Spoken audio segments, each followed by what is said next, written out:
মাওলানা মামুনুল হক সাহেবের এক বক্তব্যে এই কথা বলা, আপনাকে মানতে, আপনাকে শ্রদ্ধা করতে স্বয়ং রাসূল করিম সাল্লাল্লাহু আলাইহি সাল্লাম হুকুম করেছেন। আপনি আমাদের শাসক। তিনি শেখ হাসিনাকে উদ্দেশ্য করে এই ধরনের কথাও বলছেন, যেটা অনেকটা কফিলউদ্দিন সরকারের মসজিদ উদ্বোধনী অনুষ্ঠানে শেখ হাসিনাকে আপনি একজন জান্নাতি মহিলা বলা যেরকম অনেকটা কাছাকাছি এরকম অর্থেই দাঁড়ায়। তো আমাদের মুরব্বীদের তরফ থেকে না শুকরানা মাহফিলে উপস্থিতি, না গণভবনের কোনো অনুষ্ঠানে উপস্থিতি, না কোনো এমপির বাসায় নিয়মিত যোগাযোগ, এগুলার কিছুরই সুযোগ আসলো না। তারপরও আমাদের আওয়ামী লীগের আজ্ঞাবাহী হওয়ার তকমাটা শুধু এই জন্যই কি হবে, হক ও বাতিল কে সাথ क्या सुला, अगर तुम उनके साथ सुलह करोगे तो तुम बातिल बन जाओगे, वो हक बन जाएंगे। সেগুলো সাহেব হুজুর খেলাফত মজলিসকে নিয়ে আওয়ামী লীগে যোগদান করেন এবং সেটার কিন্তু পুরো ডকুমেন্ট আমাদের কাছে আছে। হযরত মুফতি সাহেব হুজুর সেগুলো সাহেব হুজুরের জানাজা অংশগ্রহণ করেছেন 92-93-তে। মুফতি সাহেব হুজুর আর সেগুলো সাহেব হুজুরের মধ্যে বিরোধ তো দূরের কথা, কখনো মতভিন্নতাও দেখি নাই। বিরোধের সূত্রপাত হয় যখন নাকি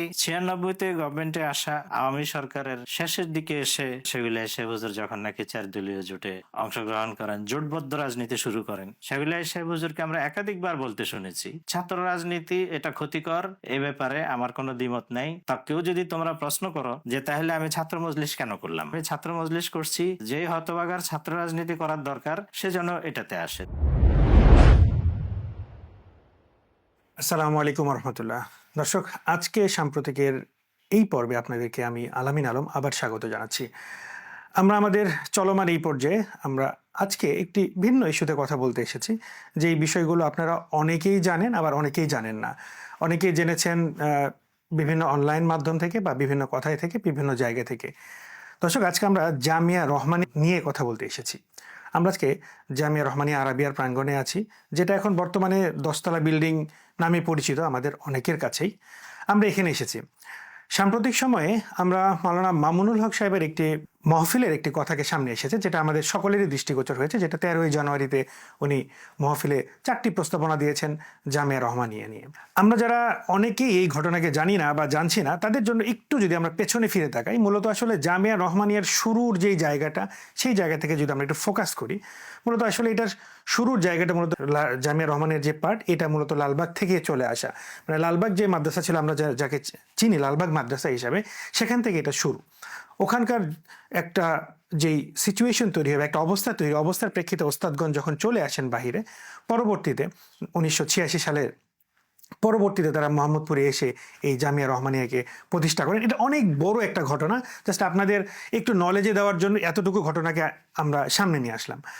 আমরা আজকে এই ঘটনাগুলো এত বেশি চর্চিত হয়েছে সব দিকেই, অনেকেই আপনারা আশা করছেন আসলে আমরা কখনোই এই জামিয়া রহমানিয়ার পক্ষ থেকে কোনো কথা কখনোই শুনিনি, তারা কখনো অনলাইনেও কোনো কথা বলেননি। কিন্তু এখন হয়তো সময় এসেছে আসলে কথাগুলোকে মানুষের সামনে নিয়ে আসার জন্য, মানুষকে জানানোর জন্য, মানুষকে সচেতন করার জন্য আসলে ঘটনাটা কী ছিল। আমরা হয়তো অনেক সময় এক পক্ষের কথা শুনে কোনো মন্তব্য করে ফেলি, তো সেটা কখনোই কাম্য নয়। আমরা আজকে এই জন্যই এখানে এসেছি, এবং আমাদের সাথে যিনি আজকে আমাদের সম্মানিত অতিথি এবং অতিথি হিসেবে আমাদের সাথে যিনি আছেন, তিনি হচ্ছেন জামিয়া কোরআনিয়া লালবাগের প্রবীণ মুহাদ্দিস মাওলানা আল্লামা আব্দুর রহিম দামাত বরকাতুমের সুযোগ্য সাহেবজাদা, এবং আমরা যাকে আরেকজন ব্যক্তি, পৃথিবীর বর্তমানে অনেক বিখ্যাত ব্যক্তি, আমরা সবাই তাকে চিনি, সবার শ্রদ্ধার প্রাপ্ত মাওলানা তকি ওসমানী সাহেব, তার সুযোগ্য শাগরেদ আমাদের সাথে উপস্থিত আছেন। এবং বর্তমানে যে জামিয়া রহমানিয়া, এই রহমানিয়ার নায়েবে মুফতি এবং নায়েবে মোহতামিম, দেশ বরেণ্য ফকি, বিশিষ্ট গবেষক এবং আলেমে দিন মুফতি সাইদ আহমদ দামাত বরকাতুম, ওনার কাছ থেকে, মাদ্রাসার পক্ষ থেকে, ওনাদের পক্ষ থেকে আমরা এই কথাগুলোকে শুনবো, যে কথাগুলোকে আমাদের অনেকের মাঝে প্রশ্ন হিসাবে আছে, অনেকের মাঝে চাওয়া হিসাবে আছে, অনেকের মাঝে জানার আগ্রহ, কৌতূহল। আমরা চেষ্টা করব এই কৌতূহলগুলোকে মেটানোর জন্য, এবং এই যে লম্বা সময়ের একটা অমীমাংসিত বিষয়, যেটা এখনো সমাধান কোনোভাবেই হয়নি বা কোনো দিকেই হয়নি, আমরা চেষ্টা করব তাদের কাছ থেকে এই বিষয়গুলোকে সবার সামনে খোলাসা করে কথা বলার জন্য। আজকে আমরা তার সাথে কথা বলবো, মুফতি সাইদ আহমদ দামাত বরকাতুম। আসসালামু আলাইকুম রহমতুল্লাহি ওয়া বারাকাতুহু। ওয়ালাইকুম আসসালাম ওয়া রাহমাতুল্লাহি ওয়া বারাকাতুহু। হুজুর, আমরা অনেক কথা শুনেছি, অনেক কিছু শুনি, বাহির থেকে অনেক কিছু শোনা যায়। আসলে ভেতরের গুলো, যারা আপনারা ভেতরে আছেন বা ভেতরে থাকেন, তাদের সাথে বাহিরের কথাগুলো অনেকের কিছুই মিল থাকে না, আবার অনেক সময় কিছু মিলও থাকে। আসলে আমরা চাই যে মানুষ, যেহেতু দুটোই বড় দিনই প্রতিষ্ঠান, দিন দুই জায়গা থেকেই হাজার হাজার ওলামা একরাম বাহির হচ্ছেন, বিদেশের বিভিন্ন জায়গায় চলে যাচ্ছেন, আপনারা দুই জায়গায় খেদমত করছেন। আমরা তো সবসময় চাই যে দিনের খেদমত হোক, দিন হোক বা দিনের মেহনত হোক। তো আমরা সেই জায়গা থেকে যে একটা মানুষের মাঝে একটা বিভ্রান্তি, এর পক্ষে ওর পক্ষে এরকম একটা কথা বা যে প্রচলিত কথাগুলো আছে, আমরা মূলত আজকে এইগুলোর একটু আলোচনা আপনাদের কাছ থেকে শুনতে চাই। এবং সারা আমার বিশ্বাস এটা নিয়ে আমরা যারা এটার সাথে সম্পৃক্ত বা সম্পৃক্ত নাও, সবাই এটা উৎসুক অবস্থায় আছে যে আসলে জামিয়া রহমানিয়া 10 তলা বিল্ডিং যেটা, বা মুফতি মনসুরুল হক সাহেবের যে প্রতিষ্ঠান, তাদের বক্তব্য কি আপনারা কখনোই বলেননি, আমাদের কেউ বলেননি বা অনলাইনে কোথাও বলেননি। আমরা সেই জায়গা থেকে প্রথম প্রশ্ন যদি করতে চাই, প্রথম প্রশ্নটা আসলে এটার প্রতিষ্ঠাতা কে? জামিয়া রহমানিয়া। জামিয়া রহমানের প্রতিষ্ঠাতা কে? জামিয়া রহমানিয়া আরাবিয়া এর প্রতিষ্ঠাতা কাল তো আমরা যেটা 1986 সালে তার প্রতিষ্ঠা হয়, কিন্তু প্রতিষ্ঠা শুরুতে জামিয়া রহমানিয়া আরাবিয়া অর্থাৎ লালবাগ থেকে শেখুল সাহেব হুজুর, মুফতি মনসুরুল হক সাহেব হুজুর, হেফজুর রহমান সাহেব এবং আরো কিছু ওস্তাদ, আসগর আলী সাহেব এবং বক্তা মাওলানা আব্দুল গাফফার সাহেব, ওনাদের মতো বুজুর্গরা যখন লালবাগ থেকে হযরত হাফিজ হুজুর রহমতুল্লাহ আলাইহি এবং আমিনী সাহেব ওনাদের ওই সময় থেকে আলাদা হয়ে যান,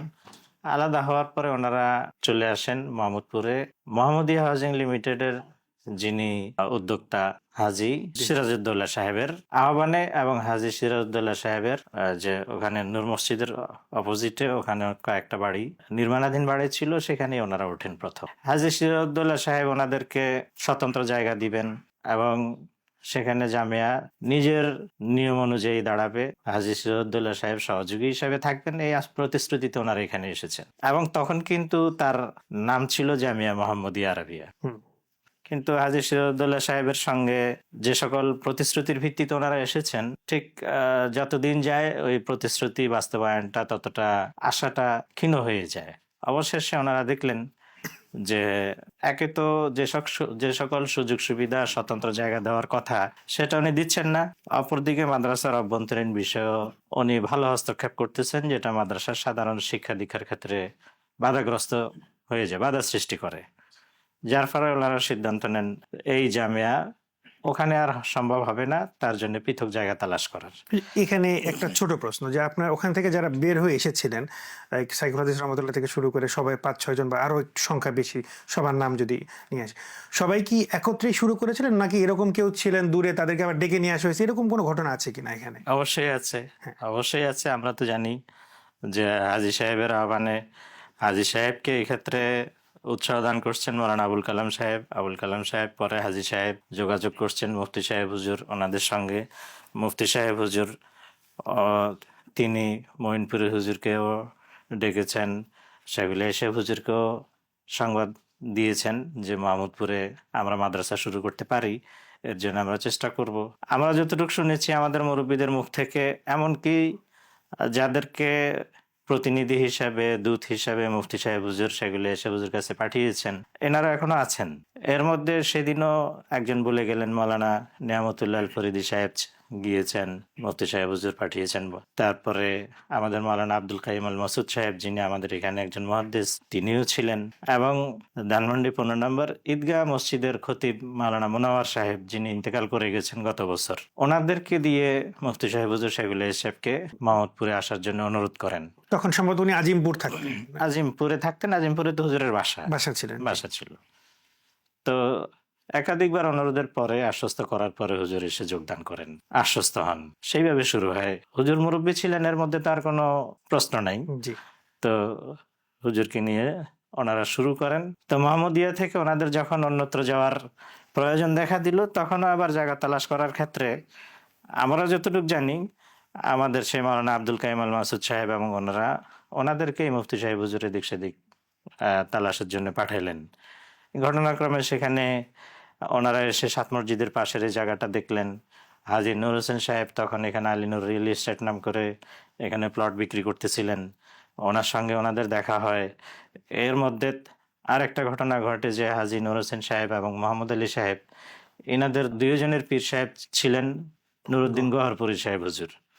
গওহরপুরী সাহেব হুজুর স্বপ্নে দেখলেন যে 7 মসজিদের এই পাশে অনেক টুপিওয়ালা ঘোরাফেরা করতেছে, যার ফলে গওহরপুরী সাহেব পৃথকভাবে ওনার 2 মুরিদকে বলে রাখছেন যে এই জায়গাটাতে আমি এরকম দেখলাম, তোমরা এই জায়গাটা মাদ্রাসা করো। একদিকে মাদ্রাসার জায়গার তালাশ, অপরদিকে ওনাদের মুর্শিদের এই ধরনের স্বপ্ন, এই দুইটা মিলে ওনারা রাজি হয়ে যান যে এখানে মাদ্রাসা করবেন এবং জায়গা ওয়াকফ করবেন। ওয়াকফ করার আগে মাদ্রাসাটা বসবাসের উপযোগী হওয়ার আগ পর্যন্ত, বিল্ডিং নির্মাণ হওয়ার আগ পর্যন্ত আলীনুর রিয়েল এস্টেটের 4টা নির্মাণাধীন ভবন ছিল। সেই নির্মাণাধীন ভবনে যেন তেন করে ব্যবস্থা করে দেওয়া হয়েছে সেখানে 1988 সালে। তার মানে 86-তে যখন মোহাম্মদিয়া হাউজিং এ জামিয়া মোহাম্মদিয়া নামে শুরু হলো হাজী সাহেবের ওখানে, সিরাজউদ্দৌলা সাহেবের ওখানে, পরবর্তীতে 88-তে এসে এখানে হাজী নূর সাহেব এবং হাজী মোহাম্মদ আলী সাহেবের সাথে সম্পৃক্ত হয় এবং ওনারা তখনই স্থানের ব্যতিক্রমের মাধ্যমে নামও আলাদা চয়েস করা হয়, জামিয়া রহমানিয়া আরাবিয়া। পুরোটা সময় আমাদের শাইখ আজিজুল হক রহমতুল্লাহ উনি ছিলেন সাথে, উনি ছিলেন। তখন ওনার কি ভূমিকা ছিল এখানে? আমরা যতটুকু জানি যে মুফতি সাহেব খুব ইয়াং ছিলেন ওই সময়, বয়স যুবক ছিল। উনি খুব সাংগঠনিক, যেটাকে বুঝায় যে খুব দৌড়ঝাঁপ করা বা কাজগুলোকে করা, আঞ্জাম দেওয়া, এগুলো চলচল ছিলেন। জি জি, আমরা যতটুকু জানি যে হাজী জামিয়া রহমানিয়ার যে পরবর্তীতে যে রেজিস্ট্রেড কমিটি গঠনতন্ত্র অনুযায়ী, সেই কমিটির যিনি সভাপতি তথা নুরানি ওয়াকফ স্টেটের জনাব মরহুম মোতাওয়াল্লি ইঞ্জিনিয়ার আব্দুল মালিক সাহেব, সেই ইঞ্জিনিয়ার আব্দুল মালিক সাহেব মাহমুদিয়া থেকেই যুক্ত ছিলেন এবং সেই সূত্রে যখন ইনারা চলে আসলেন, ইঞ্জিনিয়ার আব্দুল মালিক সাহেব এবং লালবাগ মাদ্রাসা থেকে যখন আসেন, লালবাগ মাদ্রাসা যখন ছিল তখন লালবাগ মাদ্রাসায় একজন কমিটির গুরুত্বপূর্ণ সদস্য ছিলেন হাজী আলহাজ আহমদ ফজলুর রহমান রাজা মিয়া সাহেব। তো রাজা মিয়া সাহেবরা আমাদের এই মুরব্বীদের সঙ্গে ছিলেন। সেই হিসাবে ওনারা যখন জামিয়া রহমানিয়া নামে এই প্রতিষ্ঠান 7 মসজিদের এখানে পাশে করবেন এটা সিদ্ধান্ত নিলেন, তখন ওনারা ওনাদের মতো করে একটা গঠনতন্ত্র তৈরি করলেন। সেই গঠনতন্ত্রে কমিটির একটা রূপরেখা দাঁড় করানো হলো, কারা প্রতিষ্ঠাতা হবেন সেই বিষয়গুলো আসছে এবং সেগুলো 1988 সালেই জয়েন্ট স্টক কোম্পানি থেকে সেটাকে আবার ওনারা রেজিস্ট্রি করে নেন। আচ্ছা, এই যে সংঘ স্মারক, এটা 1988 সনের 2 অক্টোবর 1988। এই যে গঠনতন্ত্র ওনারা তৈরি করেন, আমরা জানি, যতটুকু জানতে পারছি, এই গঠনতন্ত্র সেগুলো সাহেব হুজুর তৈরি করিয়েছেন খেলাফত মজলিসের তখনকার সময়ের নায়েবে আমির মাওলানা ইসহাক সাহেবকে দিয়ে। ইসহাক সাহেব একজন রাজনৈতিক ব্যক্তিত্ব ছিলেন, একটা সময় ক্যাবিনেট মন্ত্রী হিসেবেও দায়িত্ব পালন করেছেন এবং সম্ভবত এক আলিয়া মাদ্রাসার শিক্ষকতা কিংবা অধ্যক্ষের পদে উনি ছিলেন। তো তিনি খসড়া করেছেন, যার পর সেটাকে রেজিস্ট্রেশন করে নেওয়া হয়। সেই গঠনতন্ত্রের মধ্যে যে কমিটির রূপরেখা এখানে দাঁড় করানো হয়েছিল, কমিটির সদস্য এখানে ছিলেন 10 জন। এই 10 জন কমিটি ছিলেন। এই 10 জন কি প্রথম কমিটি মেম্বার? আমাদের দলিল দস্তাবেজ, আমরা কাগজপত্র যতটুকু পাই, ডকুমেন্টে আমরা দেখতেছি এই 10 জন প্রথম কমিটি মেম্বার এবং ওনারাই প্রতিষ্ঠাতা হিসেবে। এখানে গঠনতন্ত্রেই ওনাদের যে উপরে লেখা আছে, আমরা নিম্ন স্বাক্ষরকারীগণ অত্র সংঘ স্মারকের আলোকে জামিয়া রহমানিয়া আরাবিয়া মাদ্রাসার প্রতিষ্ঠা ও পরিচালনার্থে স্বীকৃত হইয়া অত্র সংঘ স্মারকে স্বাক্ষর করিলাম। সেখানে 10 জনের নাম আছে। হাজী আব্দুল মালিক সাহেব সভাপতি, সেগুলো আইজুল হক রহমতুল্লাহ, শেখ হাজী আব্দুল মতিন সহসভাপতি, মৌলানা ইসহাক সহসভাপতি, হাফেজ মুজাম্মিল হক সম্পাদক, জনাব মৌলানা আব্দুল গাফার রইস প্রিন্সিপাল, জনাব হাজী আহমদ ফজলুর রহমান কোষাধ্যক্ষ, জনাব মৌলানা মাহমুদুল্লাহ সদস্য, জনাব প্রফেসর হামিদুর রহমান সদস্য, জনাব মৌলানা আলী আসগর সদস্য। এই 10 জন। তাতে আমরা দেখতেছি এটা। অপরদিকে এই তো হলো পরিচালনা পরিষদের রূপরেখা আমরা দেখলাম, কিন্তু মাদ্রাসার অভ্যন্তরীণ ব্যবস্থাপনা এটা শুরু থেকেই অঘোষিতভাবে মুফতি মনসুরুল হক সাহেব তিনি এই ব্যবস্থাপনার প্রধান ছিলেন। বেতনাদি দেওয়া, কালেকশন করা, এরপরে ভবন নির্মাণ কাজ আগে বাড়ায় নেওয়া, এই বিষয়ে। আর দ্বিতীয় ব্যক্তি শিক্ষা দীক্ষার বিষয়টার দায়িত্বে ছিলেন বর্তমানে আমাদের জামিয়া রহমানিয়া যিনি প্রিন্সিপাল, হযরত মাওলানা হিফজুর রহমান মমিনপুরি হুজুর, যিনি লালবাগ মাদ্রাসার দীর্ঘদিনের মুহতামিম, হযরত মুহাদ্দিস হিদায়াতুল্লাহ সাহেব রহমতুল্লাহ আলাইহি, যিনি শাইখুল হাদিস সাহেব হুজুরের উস্তাদ ছিলেন। এখানে একটু জানতে চাচ্ছি যে এই যে একটু আগে যে কথাটা বলেছিলেন যে মুফতি মনসুর হক সাহেব তিনি কিছু কিছু বিষয় দেখতেন, এই বিষয়গুলো কি উনি একা একাই ব্যবস্থাপনা উনি কি একা একাই বিষয়গুলো দেখতেন নাকি এটা কোনো কমিটির আমরা সিদ্ধান্ত ছিল? কমিটির সিদ্ধান্ত অনুযায়ী প্রথম প্রিন্সিপাল হন মাওলানা আব্দুল গাফফার সাহেব, দ্বিতীয় প্রিন্সিপাল হন মাওলানা আলী আসগর সাহেব। 1992-তে গিয়ে তৃতীয় প্রিন্সিপাল নিযুক্ত হন হযরত মাওলানা শাহুল হাদিস আল্লামা আইজুল হক সাহেব রহমতুল্লাহ আলাইহি। এবং প্রত্যেক প্রিন্সিপালের সময় প্রিন্সিপালের নামে ছিলেন, কিন্তু ইহতেমামের কাজটা পরিপূর্ণভাবে আঞ্জাম দিতেন মুফতি মনসুরুল হক সাহেব। এমনকি যখন থেকে আলী আসগর সাহেব প্রিন্সিপাল ছিলেন, মুফতি সাহেব হুজুর ছিলেন নায়েবে মুহতামিম।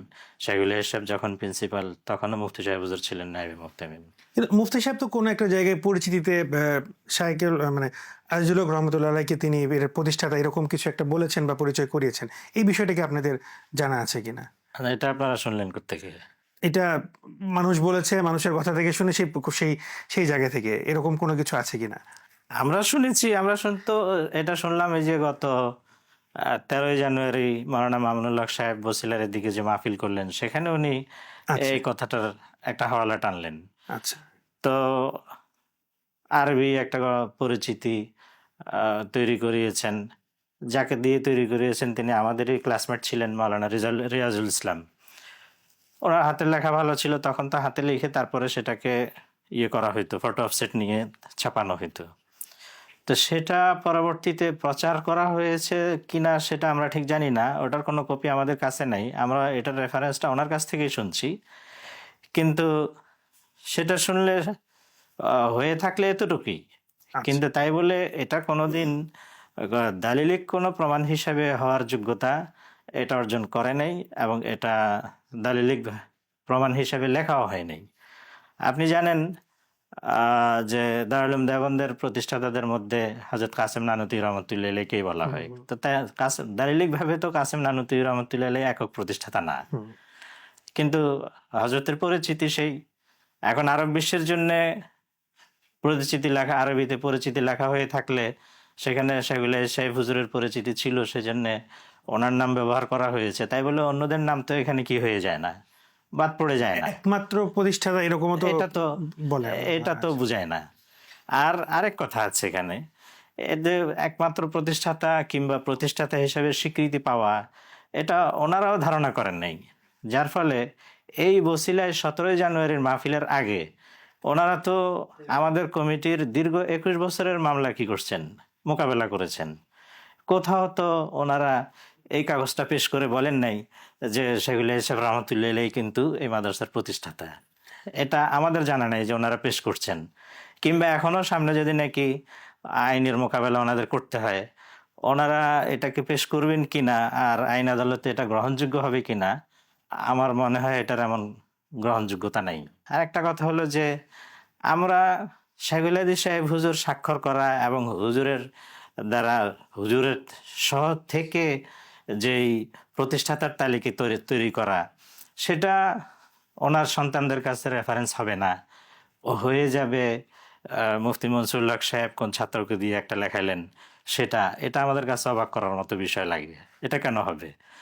ওনাদের কাছে তো রেফারেন্স হবে ওনাদের পিতা হযরত শাহুল হাদিস সাহেব রহমতুল্লাহ আলাইহি যে গঠনতন্ত্র তৈরি করিয়েছেন, যেটাতে হযরতের সাইন আছে, যেটা জয়েন্ট স্টক কোম্পানি থেকে কি করা, রেজিস্ট্রি করা, এটাকে প্রমাণ হিসেবে পেশ না করে, এটাকে উল্লেখ না করে ওনারা মুফতি সাহেব হুজুর কোন ছাত্রকে দিয়ে কি লেখাইলেন আরবিতে, এতদিন পরে সেটা বলতেছেন। তারপরে এটা যদি কোনো ভিত্তি থাকে, ওনারা সামনে যদি আইনি কোনো ইয়েতে পেশ করতে পারেন, করেন।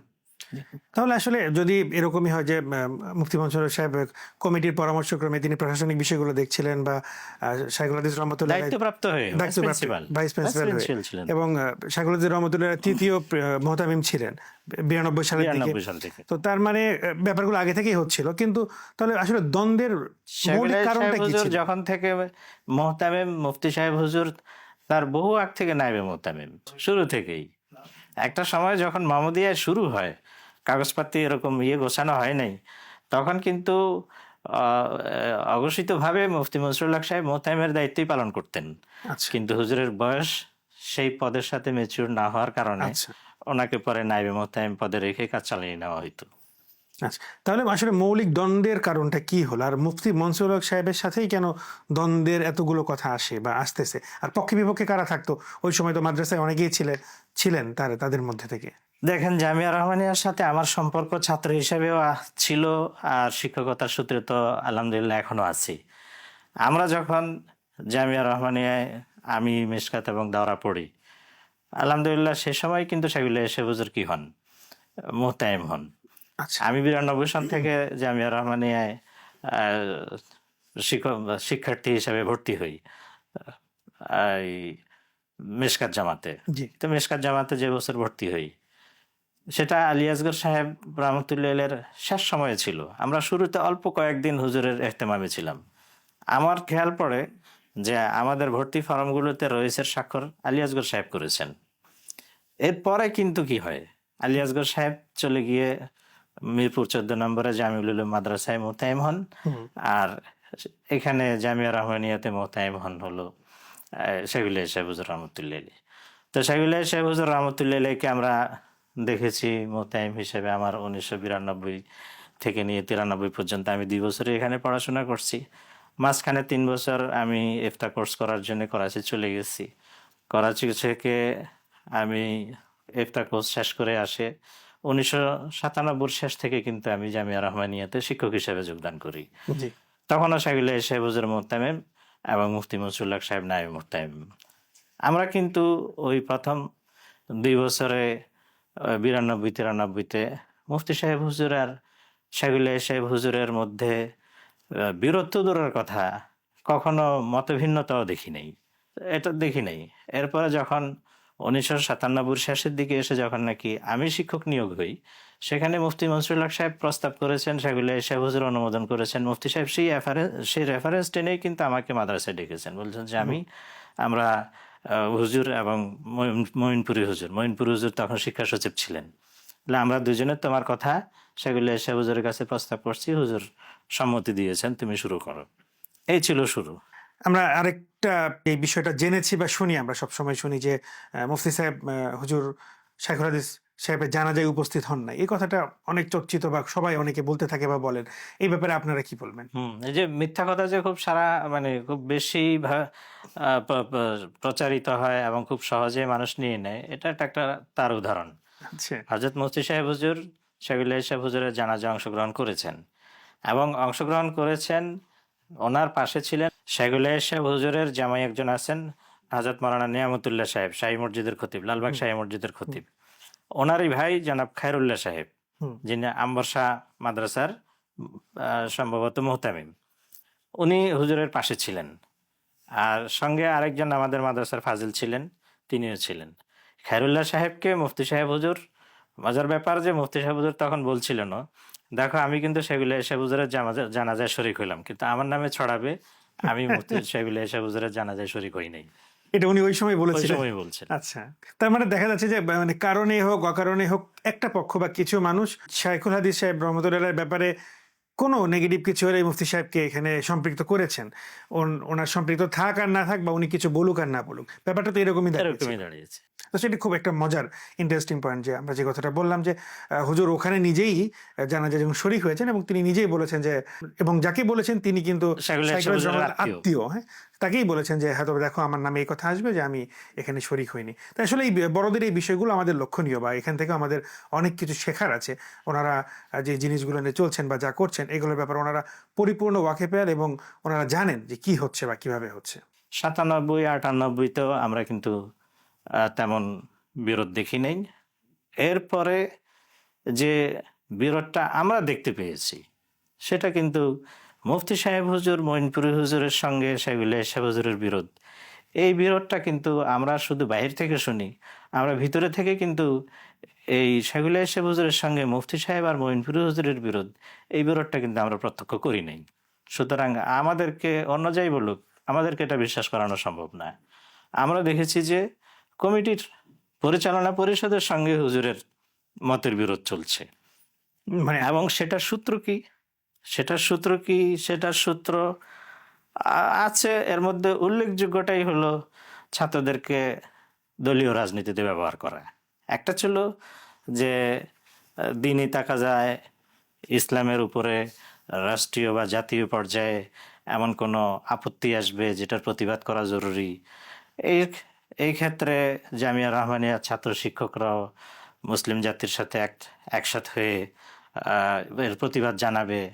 কিংবা বাবরি মসজিদ ভেঙে দেওয়ার কারণে মুসলমানদের মধ্যে যে একটা ক্ষোভের সৃষ্টি হয়েছে, ভারত বিরোধী একটা মনোভাব তৈরি হয়েছে, সেগুলো শেখ হুজুরের উদ্যোগে লং মার্চ হয়েছে, এই সব ক্ষেত্রে এগুলো তো জাতীয় ইস্যু এবং মুসলমানদের কমন ইস্যু। এইসব ক্ষেত্রে জামিয়া রহমানিয়া পিছিয়ে ছিল না।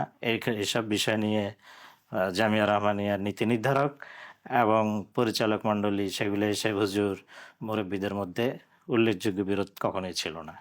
বিরোধের সূত্রপাত হয় যখন নাকি 96-তে গভর্নমেন্টে আসা আওয়ামী সরকারের শেষের দিকে এসে সেগুলো শেখ হুজুর যখন নাকি 4 দলীয় জোটে অংশগ্রহণ করেন, জোটবদ্ধ রাজনীতি শুরু করেন, তখন সেগুলো শেখ হুজুরের দলীয় কার্যালয় থেকে চাহিদা আসতো, আর জামিয়া রহমানের অভ্যন্তর থেকে জুনিয়র লেভেলের কয়েকজন ওস্তাদ এই দায়িত্ব পালন করতেন। এমন হয়তো যে হুজুরের রাজনৈতিক অফিস থেকে অফিস সেক্রেটারি ফোন দিয়ে দিত, ওই মৌলানা সাহেবের নামটা আমি ভুলে গেছি, ইয়াসিন কিংবা এই ধরনের কি নাম ছিল, উনি ফোন দিতেন। এখান থেকে কোন কোন জামাত যাবে নির্দিষ্ট করে দেওয়া হইতো, রোড মার্চ হইতো, 3 দিনের জন্য ছাত্র চলে যেত। এই থেকে গিয়ে আমরা এই পরিচালনা পরিষদের সঙ্গে এবং শাকিল সাহেব হুজুরের মতের সঙ্গে এই বিরোধের বিষয়টা সম্মুখে চলে আসে আমাদের। এছাড়া আরো কিছু বিষয় ছিল হুজুর মোতায়েম থাকাকালে, আরো কিছু কথা যেগুলো আমাদের জানা আছে কিন্তু আমরা এটা আসলে বলতে চাই না। এটা অবশ্যই আমরা মনে করি যে হুজুর যেহেতু আমাদের ওস্তাদ, আমাদের ওস্তাদদেরও ওস্তাদ, আমার বাবারও ওস্তাদ, সেই হিসাবে আমরা হুজুরের শানে এই কথাগুলো বলা দরকার মনে করি না। অনেকে এই অনিয়মের কথা বললে ওগুলো টেনে বের করতে চায়, কিন্তু আমরা আসলে ইচ্ছা করে সেদিকে যাই না, দরকার নেই। আমরা মনে করি যে এই কথাগুলো হুজুরের শানে যায় না। তাহলে ব্যাপারটা কি এরকম দাঁড়াচ্ছে কিনা যে হুজুরের জন্য তো রাজনীতি করা নিষেধ ছিল না সামগ্রিকভাবে, তো সেই হিসেবে একজন ওস্তাদ তো জনপ্রিয় হতেই পারেন। আর শাইখুল হাদিস রহমতুল্লাহ জনপ্রিয়তা আকাশচুম্বী ছিল, এই কথা অনস্বীকার্য, মানে কি অস্বীকার করতেও পারবে না। সবাই ছোট বড় সবাই তাকে ভালোবাসতো, পছন্দ করতো। সেই ক্ষেত্রে একটা ব্যক্তির দিকে আকৃষ্ট হয়তো কেউ যেতেই পারে, সে রাজনীতি হোক বা যে কোনো একটা মতাদর্শই হোক না কেন। সেই ক্ষেত্রে কি মাদ্রাসা থেকে নির্দিষ্ট কোনো নিয়ম ছিল ছাত্রদের জন্য যে ছাত্ররা রাজনীতি করতেই পারবে না বা শুধু হুজুর করতে পারবে, এরকম কোনো ঘটনা ছিল কিনা? আমরা জানি এটা ছিল। শাকিল সাহেব হুজুর দলীয় রাজনীতি করবেন, হুজুরের যেহেতু নিজেরই দল আছে, কিন্তু ছাত্ররা কিংবা অন্য শিক্ষকরা দলীয় রাজনীতিতে তৎপর হতে পারবে না, এটা নিয়ম আমাদের জানাও ছিল, শোনাও ছিল এবং এর প্র্যাকটিস ছিল। আমরা জানি শাকিল সাহেব হুজুর রহমতুল্লাহ আলাইহি নিজেই মাওলানা মামুনুল হককে এবং তার এক সাথীকে সম্ভবত ছাত্র রাজনীতি তথা হুজুরের যে ছাত্র মজলিস, এই ছাত্র মজলিসে সম্পৃক্ত হওয়ার যখন প্রমাণিত হলো, তখন সেগুলো সাহেব হুজুরের স্বাক্ষরেই ওনাকে বহিষ্কার করা হলো। যদি দলীয় রাজনীতি নিষিদ্ধই না হয়ে থাকে, তাহলে হুজুর কেন নিজ হাতে নিজ ছেলেকে বহিষ্কার করতে যাবেন? অপরদিকে শাকিল সাহেব হুজুরকে আমরা একাধিকবার বলতে শুনেছি যে রাজনীতি, ছাত্র রাজনীতি এটা ক্ষতিকর, এ ব্যাপারে আমার কোনো দ্বিমত নাই। আমার জামিয়া রহমানিয়ায় ছাত্র রাজনীতি চলবে না। তা কেউ যদি তোমরা প্রশ্ন করো যে তাহলে আমি ছাত্র মজলিস কেন করলাম, তো সেটার জবাব হুজুর দিতেন যে ছাত্র মজলিস করার উদ্দেশ্য হলো যে সকল প্রতিষ্ঠানে ছাত্রদের রাজনীতিতে সম্পৃক্ত হওয়ার সুযোগ আছে, ছাত্র রাজনীতিতে, তারা যেন আমার এটাতে শরিক হয়। হুজুর এই ক্ষেত্রে একটা কৌতুক, মানে এটা আমাদের দারুল উলুম দেওবন্দের এক আকাবেরের কথার হাওলা দিয়ে হাসতে রসিকতা করে সে হাওলাটাও দিতেন। তিনি বলতেন যে দারুল উলুম দেওবন্দের এক বুজুর্গের কাছে এক শরাব বিক্রেতা, শরাবের দোকানদার দোয়া চাইতে এসছে।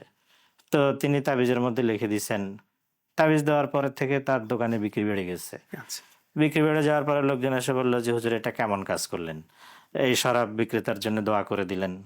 তান বললেন যে আমি কি দোয়া করছি, আমি সেখানে লিখে দিচ্ছি জিস কম বক্ত কো শরাব পিনা হয় তো ইসি কি দোকান সে পিয়ে, যে কম বক্ত হতবাগার শরাব পান করতে হয় সে যেন এই দোকান থেকেই পান করে।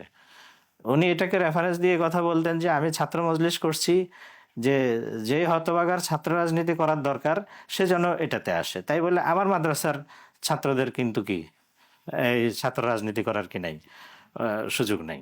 এটি কি কোনো গঠনতন্ত্র বা কমিটির লিখিত সিদ্ধান্ত ছিল, নাকি এটা জাস্ট মৌখিকভাবেই প্রচার করা হয়েছে যে এটা হুজুরের সাথে কেউ ছাত্র রাজনীতি করতে পারবে না? মিটিং এর রেজুলেশনে তো অবশ্যই ছিল, যার ফলেই তো এটা কার্যকর হইতো। আমরা যেমন এখন বর্তমান সময়ে দেখি অনেক মাদ্রাসায় ফর্মে লেখা থাকে যে ছাত্র রাজনীতিতে সম্পৃক্ত হওয়া যাবে না।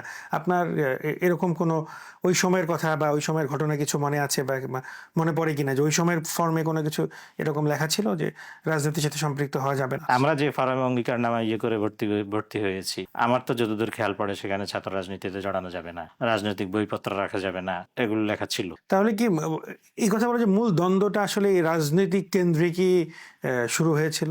মানে শাইখুল হাদিস রহমতুল্লাহ রাজনীতিতে জড়ানো এবং ছাত্রদেরকে না জড়ানো, এই একটা জায়গা থেকেই কমিটির সাথে একটা দ্বন্দ্বের সূত্রপাত, এখান থেকেই ঘটনাগুলো প্রবাহিত হয়েছে। ব্যাপারটা কি এরকম ছিল কিনা? এটা একটা মূল বলা যেতে পারে, আচ্ছা।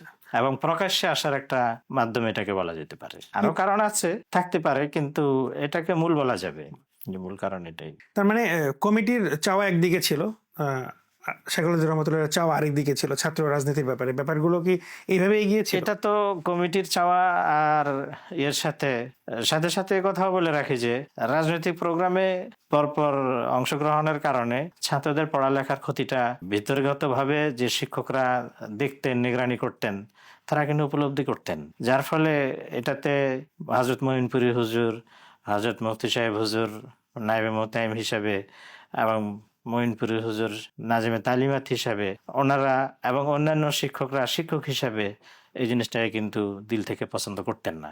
এবং আমার খেয়াল পড়ে, আমরা শিক্ষক থাকা অবস্থায় শিক্ষকদের যে সোমবারের যে মজলিস ধারাবাহিকভাবে আমাদের এখনো চলে আসতেছে, সেই তার এই ধরনের এক মজলিসের মধ্যে সেগুলো সাহেব হুজুর এই ছাত্রদেরকে তখনকার প্রেক্ষাপট তুলে বলছিলেন যে এই প্রেক্ষাপটে রাজনীতিতে অংশগ্রহণ করানোটা, তাদের জড়ানোটা আমার মতে জরুরি মনে হয়।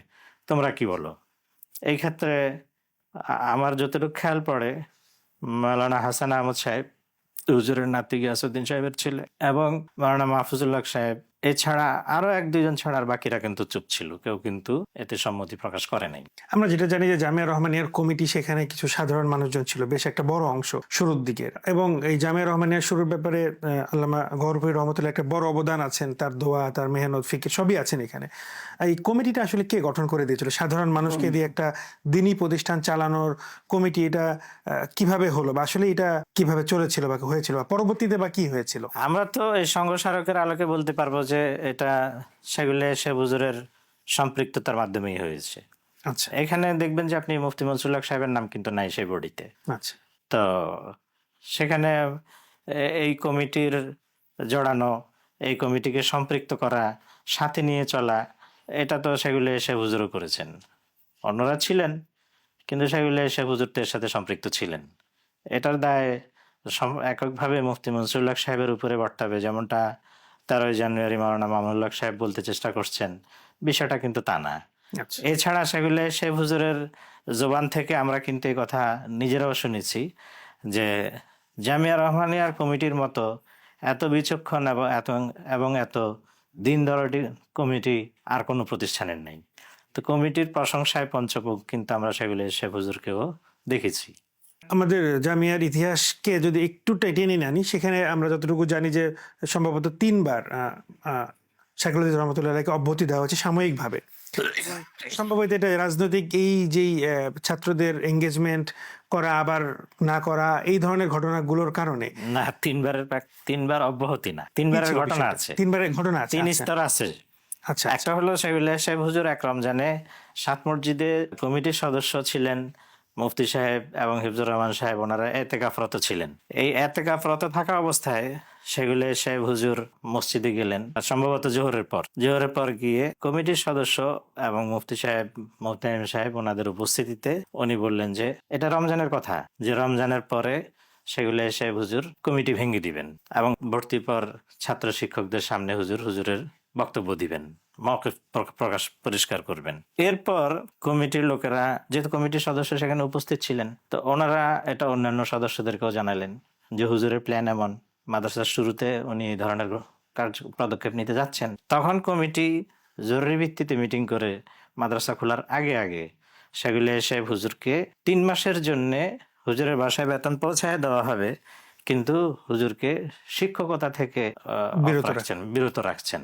আচ্ছা। এবং এটা ছিল সাময়িক, জি। বলা হয়েছে যে সাময়িক। তো সাময়িক এটার মধ্যে ওনাদের কৌশল এটা ছিল যে এর মধ্যে ভর্তির কাজটা শেষ হয়ে যাবে, একটা শৃঙ্খলায় চলে আসবে, হুজুরের পরে শিক্ষকতা শুরু করবেন, তাতে কোনো সমস্যা হবে না। আর ওই সময় হুজুরকেই শুধু শিক্ষকতার জন্য 3 মাস না আসার জন্য অনুরোধ করা হয়েছে, বেতন ভাতা চালু থাকবে। কিন্তু বাকি হুজুরের নাতি, হুজুরের মাওলানা হাসান আহমদ সাহেব, হুজুরের ছেলে মাওলানা মাহফুজুল হক সাহেব, ওনারা কিন্তু যথারীতি শিক্ষক পদে বহাল ছিলেন, ওনাদেরকে কোনো নিষেধাজ্ঞা দেওয়া হয়নি। এ ছিল প্রথম দফা। তারপরে যখন সেগুলে সাহেব হুজুর শিক্ষকতা, না এটা দ্বিতীয় ঘটনা।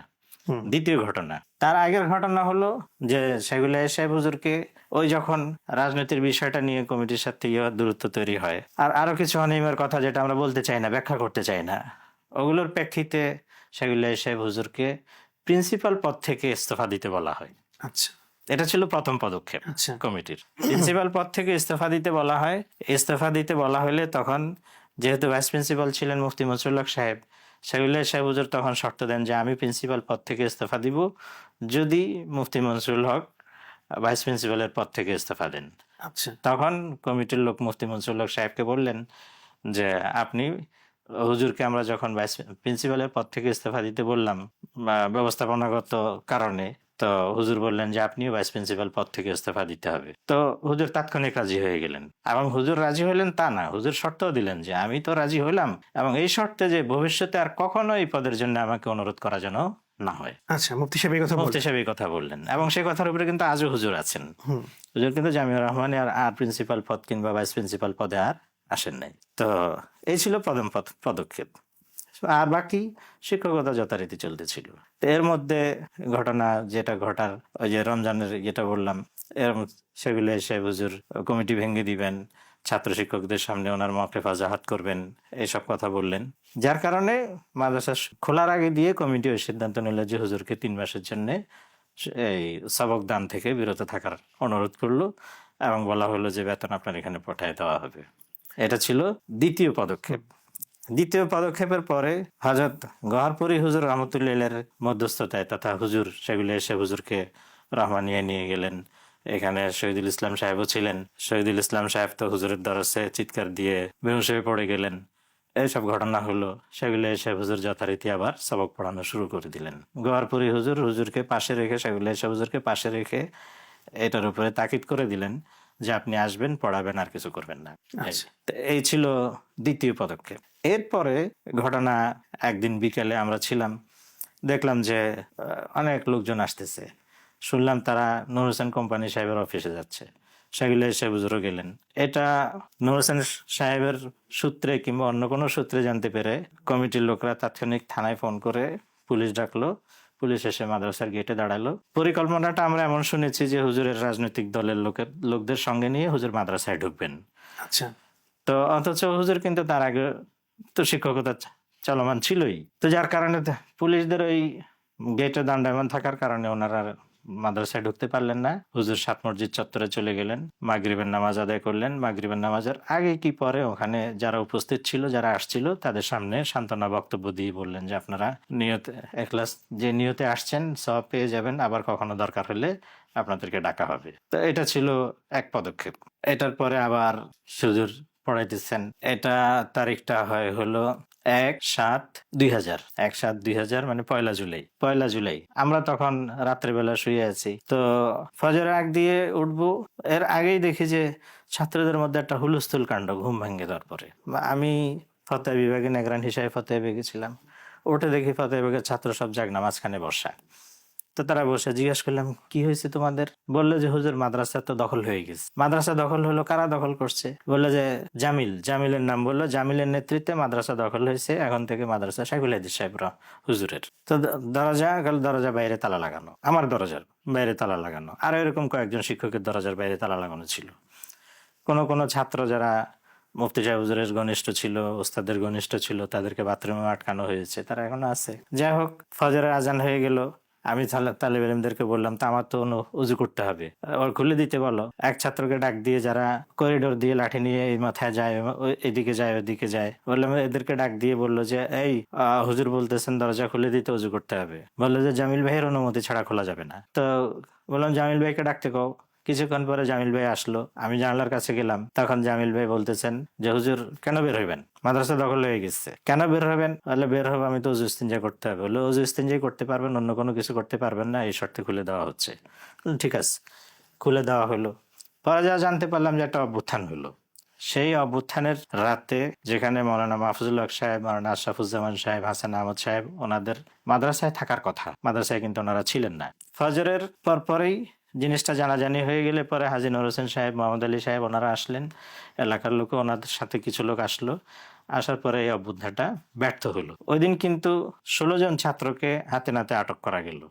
তাদেরকে কোনো মারধর কিছুই করা হয় নাই। তাদেরকে কমিটির লোক জরুরি ভিত্তিতে চলে আসলো। তাদেরকে যখন জিজ্ঞাসা করলো যে তোমরা এই কাজটা কেন করলে, তোমরা তো ছাত্র আছোই, তখন তারা বলল যে কয় ওস্তাদ ওই রাতে মাদ্রাসায় ছিলেন না, ওনাদের ইশারায় তারা মাদ্রাসা অভ্যুত্থান ঘটাতে গেছে। এটাও আমরা শুনতে পেলাম যে সেই অভ্যুত্থানের খবর হুজুরকে দেওয়া হয়েছে, সেগুলো এসে হুজুর, এবং সেগুলো এসে হুজুর সুপার মার্কেট পর্যন্ত চলে আসছেন আজিমপুর থেকে রিক্সা যোগে। সুপার মার্কেট পর্যন্ত এসে হুজুর শুনতে পারলেন যে এই অভ্যুত্থান ব্যর্থ হয়েছে, এবং হুজুর তখন মাতা নাসরুল্লাহ শব্দ বলে আফসোস করে ফেরত চলে গেছেন। আমরা অতটুকু শুনছি, আর বাস্তবতা আমরা আর জানি না, আল্লাহ আলাম। এটা ছিল তৃতীয় বারের ঘটনা।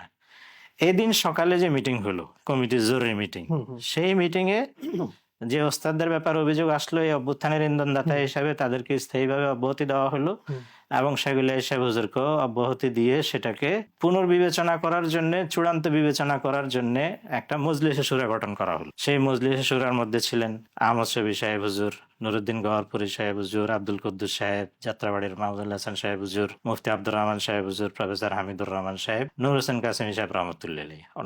ওনাদের দায়িত্ব দিয়ে দেওয়া হলো যে হুজুরের বিষয়ে সিদ্ধান্ত আমরা চূড়ান্ত করতে পারবো না, আপনারা চূড়ান্ত করবেন, এই দায়িত্ব দেওয়া হয়। এই ছিল তৃতীয় পদক্ষেপ। এই সব কিছুর কোনোটার মধ্যেই কিন্তু মুফতি মনসুরুল হক সাহেব কোন জায়গায় সিদ্ধান্তদাতা ছিলেন কিংবা ইনি হুজুরের বিপক্ষে প্রতিপক্ষ ছিলেন, এটার কোনো প্রমাণ আমরা দেখি নেই বা প্রমাণ করতে পারবে না এটা। এখন যেহেতু এটা ওয়াকফ সম্পত্তিটা, যেহেতু তারা হাজী সাহেব, দুইজন হাজী সাহেব, নূর সাহেব এবং মোহাম্মদ আলী সাহেব, তারা এটাকে ওয়াকফ করে দিয়েছেন। তো ওয়াকফ সম্পত্তি যেটা হয় সাধারণত কমিটি বা মোতাওয়াল্লি যারা থাকে তাদের তত্ত্বাবধানে, তাদের পরামর্শ বা তারা যেভাবে বলে সেভাবে চলে, তারা পরিচালনা কমিটিতে থাকেন। তো শাইখুল হাদিস রহমতুল্লাহর সাথে যে ঘটনাগুলো ঘটেছে, যে কথা আপনি একটু বলছিলেন মাঝখানে, তো সেই ঘটনাগুলোর সাথে শিক্ষক হিসেবে বা প্রাতিষ্ঠানিক কাজ করা হিসাবে তো মনসুরুল হক সাহেবের কি এই কমিটিতেও ছিলেনই যারা সিদ্ধান্তগুলো নিয়েছেন যে শাইখুল হাদিস রহমতুল্লাহ কি হবে বা কিভাবে হবে না, এরকম কোন জায়গায়? মুফতি মনসুরুল হক সাহেব যতদিন ভাইস প্রিন্সিপাল ছিলেন ততদিন তো ভাইস প্রিন্সিপাল হিসেবে, শিক্ষক প্রতিনিধি হিসেবে আমরা জানতাম যে কমিটির মিটিং গুলোতে শুধু কাতেব হিসেবে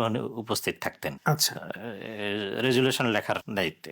আচ্ছা, তার মানে এখানে তার কোনো সম্পৃক্ততা কখনো, উনি সদস্য হিসেবে ছিলেন না। কিন্তু মজার ব্যাপার হচ্ছে আমরা সবাই জানি যে যত রকম ঘটনাগুলো ঘটেছে বা ঘটে সবকিছুতেই বলা হয় যে মুফতি সাহেব এটার সাথে সম্পৃক্ত বা মুফতি সাহেবের কারণে এরকম হয়। তখনও শোনা গিয়েছে বা এখনো শোনা যায়।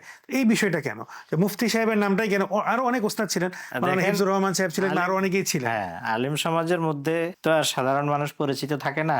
আর মুফতি মনসুরুল হক সাহেবের জামিয়া রহমানিয়ার পেছনে অবদান, এটা ছিল সারা দেশব্যাপী সবার জানা কথা। তো এই কারণে হইতে পারে।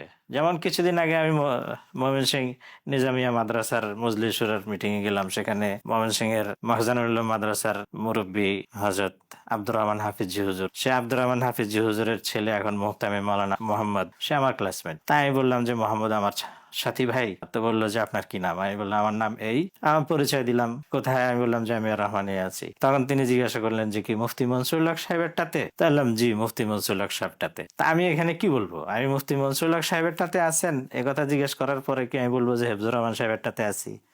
উনি মুফতি মনসুরুল হক সাহেবেরটাতে আছেন কিনা এটা জিজ্ঞেস করছেন, মুফতি মনসুরুল হক সাহেবকে চিনেন সেই হিসাবে। বিষয়টা এমন প্রসিদ্ধ হয়েছে। এই কারণেই কি মুফতি মনসুরুল হক সাহেবের নাম চলে আসছে সব ঘটনাগুলোর সাথে, যে শাইখুল হাদিস রহমতুল্লাহ এই ঘটনাগুলো ঘটছে, এটার পেছনে বা এটার সাথে মুফতি মনসুরুল হক সাহেবের সম্পৃক্ততা আছে, ব্যাপারগুলো কিরকম হয়েছে?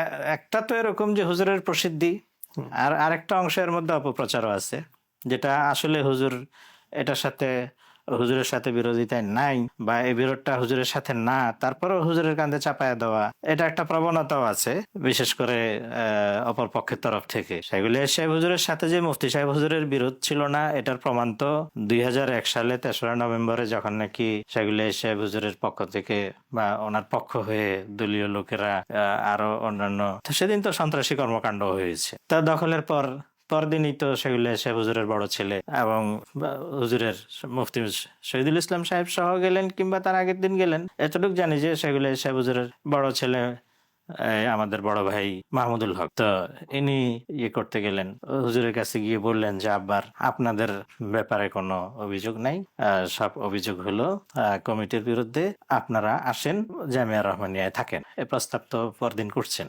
তাহলে তো সেই ক্ষেত্রে তো মনে হয় না যে সেই তার ব্যাপারে যে কথাগুলো মানে মুফতি সাহেবের ব্যাপারে যে কথাগুলো বলে বা বলা হয় সেগুলোর খুব বেশি একটা গ্রহণযোগ্যতা। এখানে আরো ঐতিহাসিক বিষয় আছে যে মুফতি মনসুরুল হক সাহেব হুজুরের সাথে হিফজুর রহমান সাহেব হুজুরের সাথে যে সেগুলো সাহেব হুজুরের ব্যক্তিগত দ্বন্দ্ব ছিল না, এটা হুজুরের আরো কথা থেকেও প্রমাণিত হয়েছে। কেউ কেউ মুফতি মনসুরুল হক সাহেব আর হিফজুর রহমান সাহেবদের সনদ কেটে দেওয়ার জন্য হুজুরকে প্রস্তাব করছিল, আমাদের শোনা কথা। তখন সেগুলো সাহেব রহমতুল্লাহ বলছেন যে আমি তাদেরকে দুনিয়াতে হারাইছি, আখেরাতেও হারাইতে চাই না। আচ্ছা, এই একটা।